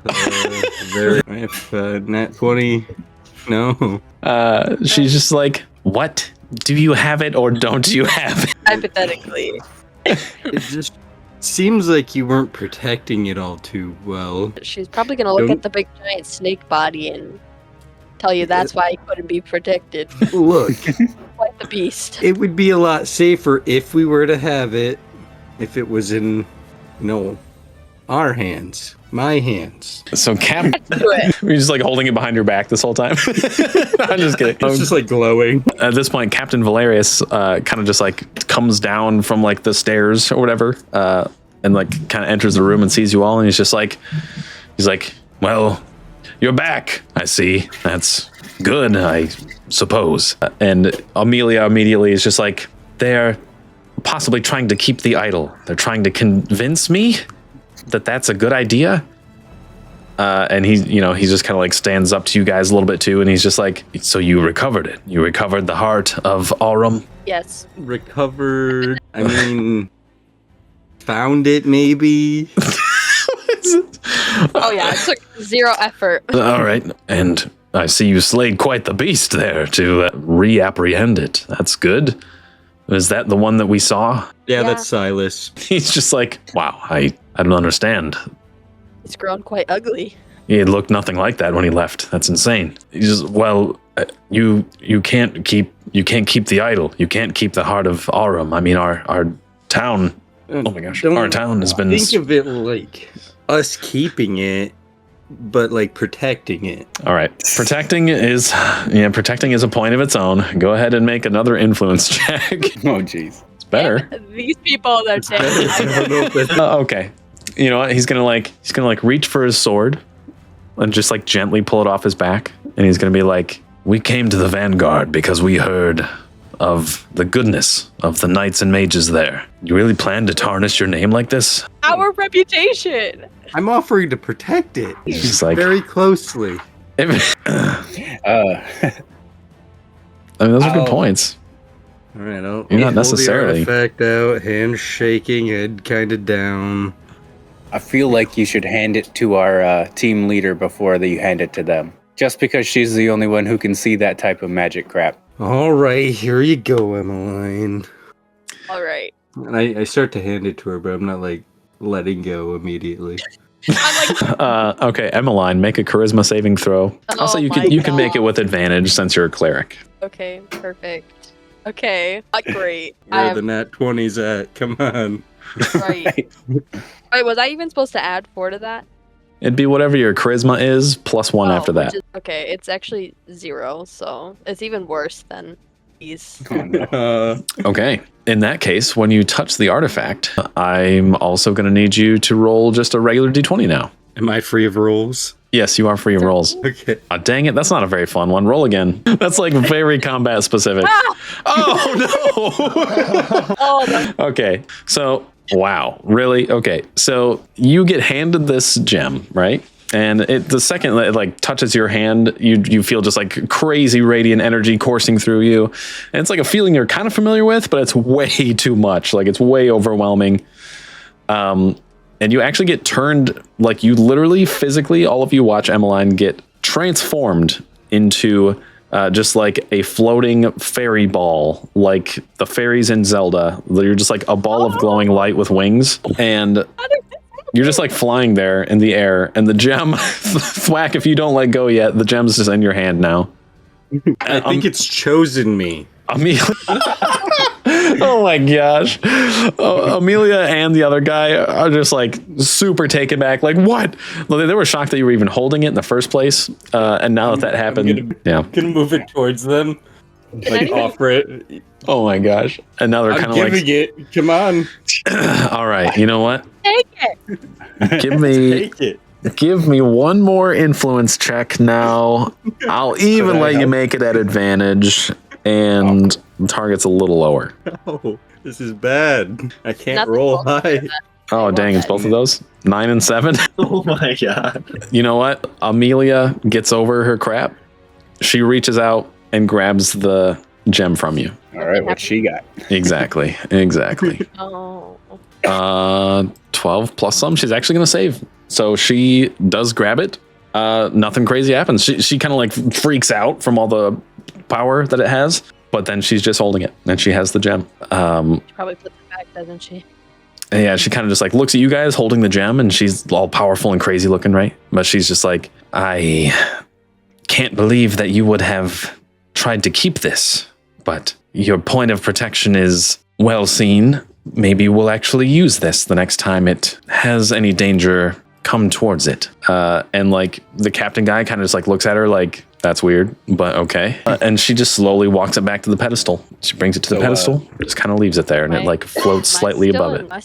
You are 100%. Yeah, 100%. And how long is that gonna last? Do we have an idea for that? Nope. forever. Then I'm pretty much gonna look at those two and be like, "Fix this now." Oh, interesting. Yeah, there's no way they're getting away with like transforming our party or anything like that. And this is also a power of mass destruction, as far as I'm concerned. Why should we let them keep it? Okay. See, it was safe in my hands, and look at what you've done to our friend. All right, dude. Oban makes this mighty request. Go ahead and roll an intimidation check. Okay. Watch, all of our good rolls are now just gone now. Yeah, he's them all in combat. Where have they gone? 17. Okay, you know what? They're gonna kind of panic and be like, Captain Valerius like steps forward to advocate a little bit, and he's just like, I don't know what happened. We don't know how to fix that. You shouldn't have been handling the gem in the first place. What do you expect from us? But he's definitely kind of panicked. Why do you think that's a good reason for me to let it exist? He's just like, he doesn't know what to do. He just looks at you, looks back at, oh my gosh, looks back at Amelia. They look at each other and look at you, and they're just like, we don't know. We don't know how to fix this, but, and he's still got like his hand on his sword at this point too, right? And he's just like, but you'd better stand down. We're not losing the gem again. Oh no. Are you gonna lock it up this time? Yeah. I was going to say, let this be a cautionary tale, because you won't see my friendly side again. Dang. So, I mean, what even happens from there? Are we still, is that like a letting it go, or is that like pressing in, you know? I mean, I'll let it go, but like, okay, we still have a fairy situation on our hands. Right. That's true. Am I exactly the same, but just in fairy form? Because if it gives me no disadvantage, it's kind of fun. You have so currently you have 2 HP. Your PD and AD are 5. You can do melee attacks, and they do about 2 damage. Wow. Oh no, I'm sorry. They do 1 damage, but they have a +2. Oh. Well, currently. Hopefully this goes away. Maybe a good night's rest or something. So the guy kind of just like slowly. Actually, he's still holding his sword, but you know they're kind of just like looking at you guys. He like steps back a little bit, a little closer to like the pedestal where the gem is and stuff, and where Amelia is. And it's kind of just like a little bit of a standoff at this point. They're just watching you, and then he's just like, "I think that maybe you should leave." Wait, what if I touch the gem again? Dude, there's only one way to find out. Go try. Okay, I'm kind of nervous though. What if I become something worse? Would I have to? Yeah, I'd have to roll something, wouldn't I? Yeah, you technically have to roll a natural 1 to be worse than what you already got. It's possible. It would be my charisma, right? So this time, you're not going to need to make a charisma save because you're already kind of like under the effect of the thing, and it's just going to be a D20 roll to see what happens next. Okay. But yeah, so you can totally nice. So you can totally zoom by these guys. So like everyone's kind of like chilling out, backing off a little bit. And then you, in just like little fairy ball form, just start just like bolting towards the gem. And they're like, wait, what's happening? And you touch the gem and... Oh, no. Dude, okay, hold on. You touch the gem. This is sweet. I'm going to interpret this one a little bit. So you touch it. You immediately come back to normal Emmeline, right? But you're like just like insanely empowered to the point that it just like you feel crazy, and like there's just like glowing like radiant tattoos just like all over you, and your eyes are all glowy and crazy, and you're just like a being of light for a second. Ooh. And then when you kind of just like adjust and calm down, you still have the radiant tattoos just like all over you, but otherwise you're completely normal, and you're just like, wow, I feel good. And you were like completely rejuvenated from like a long rest, basically, too. Oh, cool. I hope this is permanent. That'd be a fun like cosmetic thing. She's got some tattoos now. I am a little nervous that they're gonna get freaked out with me being here, so like so near the gem. So I'm just gonna apologize and say sorry and slowly back up. That's hilarious. It's like an awesome display. You turn into a fairy, sprint by them, touch the thing. You're just like friggin' Super Saiyan mode, Emily. And then, yeah, and they're just like shocked. They're just like looking at you. You step back, and the captain guy is just like, "Please, will you all just leave?" Okay. Club's gonna interject here. Good. Do we get any presents for saving the day? And he's just like, you know what? It's like, you know what? Fine. I'll pay you the same thing. I don't care. Just take it and leave, please. And he does hand you some gold. He hands you, how many of you are there? 4? 4 of us. He hands you a sack of, like, you can't even count it out in one go, but if you're leaving now, when you can count it out, this sack has 4,000 gold pieces in it. Oh. We all just get 1,000 gold. That's crazy. Yep. Thank you. Yeah. It's nice meeting you all. See you soon. They never want to see us again. Yeah, they say nothing. I'll be the last one out the door. You're welcome. And then slam the door. Perfect. That went really normally. So, all right.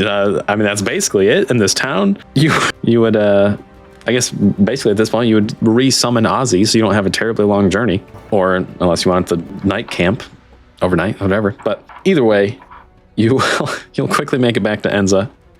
And when you get there, okay, you already sold those stuff. Okay, you get the stuff you sold for spell component stuff. And then the gold. Wasn't there like a book you were... Yes, that's right. So you did get a fancy book with a bunch of weird notes in it. And after a little bit of downtime there, getting back to Enzar, maybe reading even on Ozzy as you're heading back or whatever, let's see here. Who wants to be reading the book? Who is investigating the book? I can't read. Glove can't really read either. He's not good at it. Well, I can write. Can't read. I can do both. The strange crew. All right. I don't know what investigation's like again for people, but one of you go ahead and make an investigation check. Forgot. Nice. Okay. You find out a decent amount of stuff. You maybe even get the idea of like some of the words of the other language too. You see them repeat in a way that like you're thinking you're understanding the thes and ofs and ifs and buts and things. But you learn that there is, in at least somewhere in this realm, there is a serpent deity that is seemingly extremely powerful. And he is completely devoted to like any other deity that like uses light in any way or like radiant magics or anything like that. He's like completely devoted to just extinguishing them completely. And yeah, that's really what you find out from the book. Best you can. That's what you learn. This deity exists in this realm. Very powerful.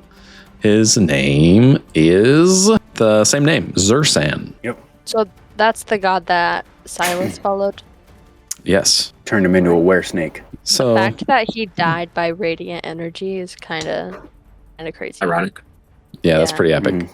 Full circle. But that's everything from this session, y'all. That's everything you did get to glean. Good job. You did the thing. This is probably the best and worst crew to go on this mission. True. The gorilla came in clutch, literally. Yeah. Oh, Yeah. Yeah, Thank you. absolutely.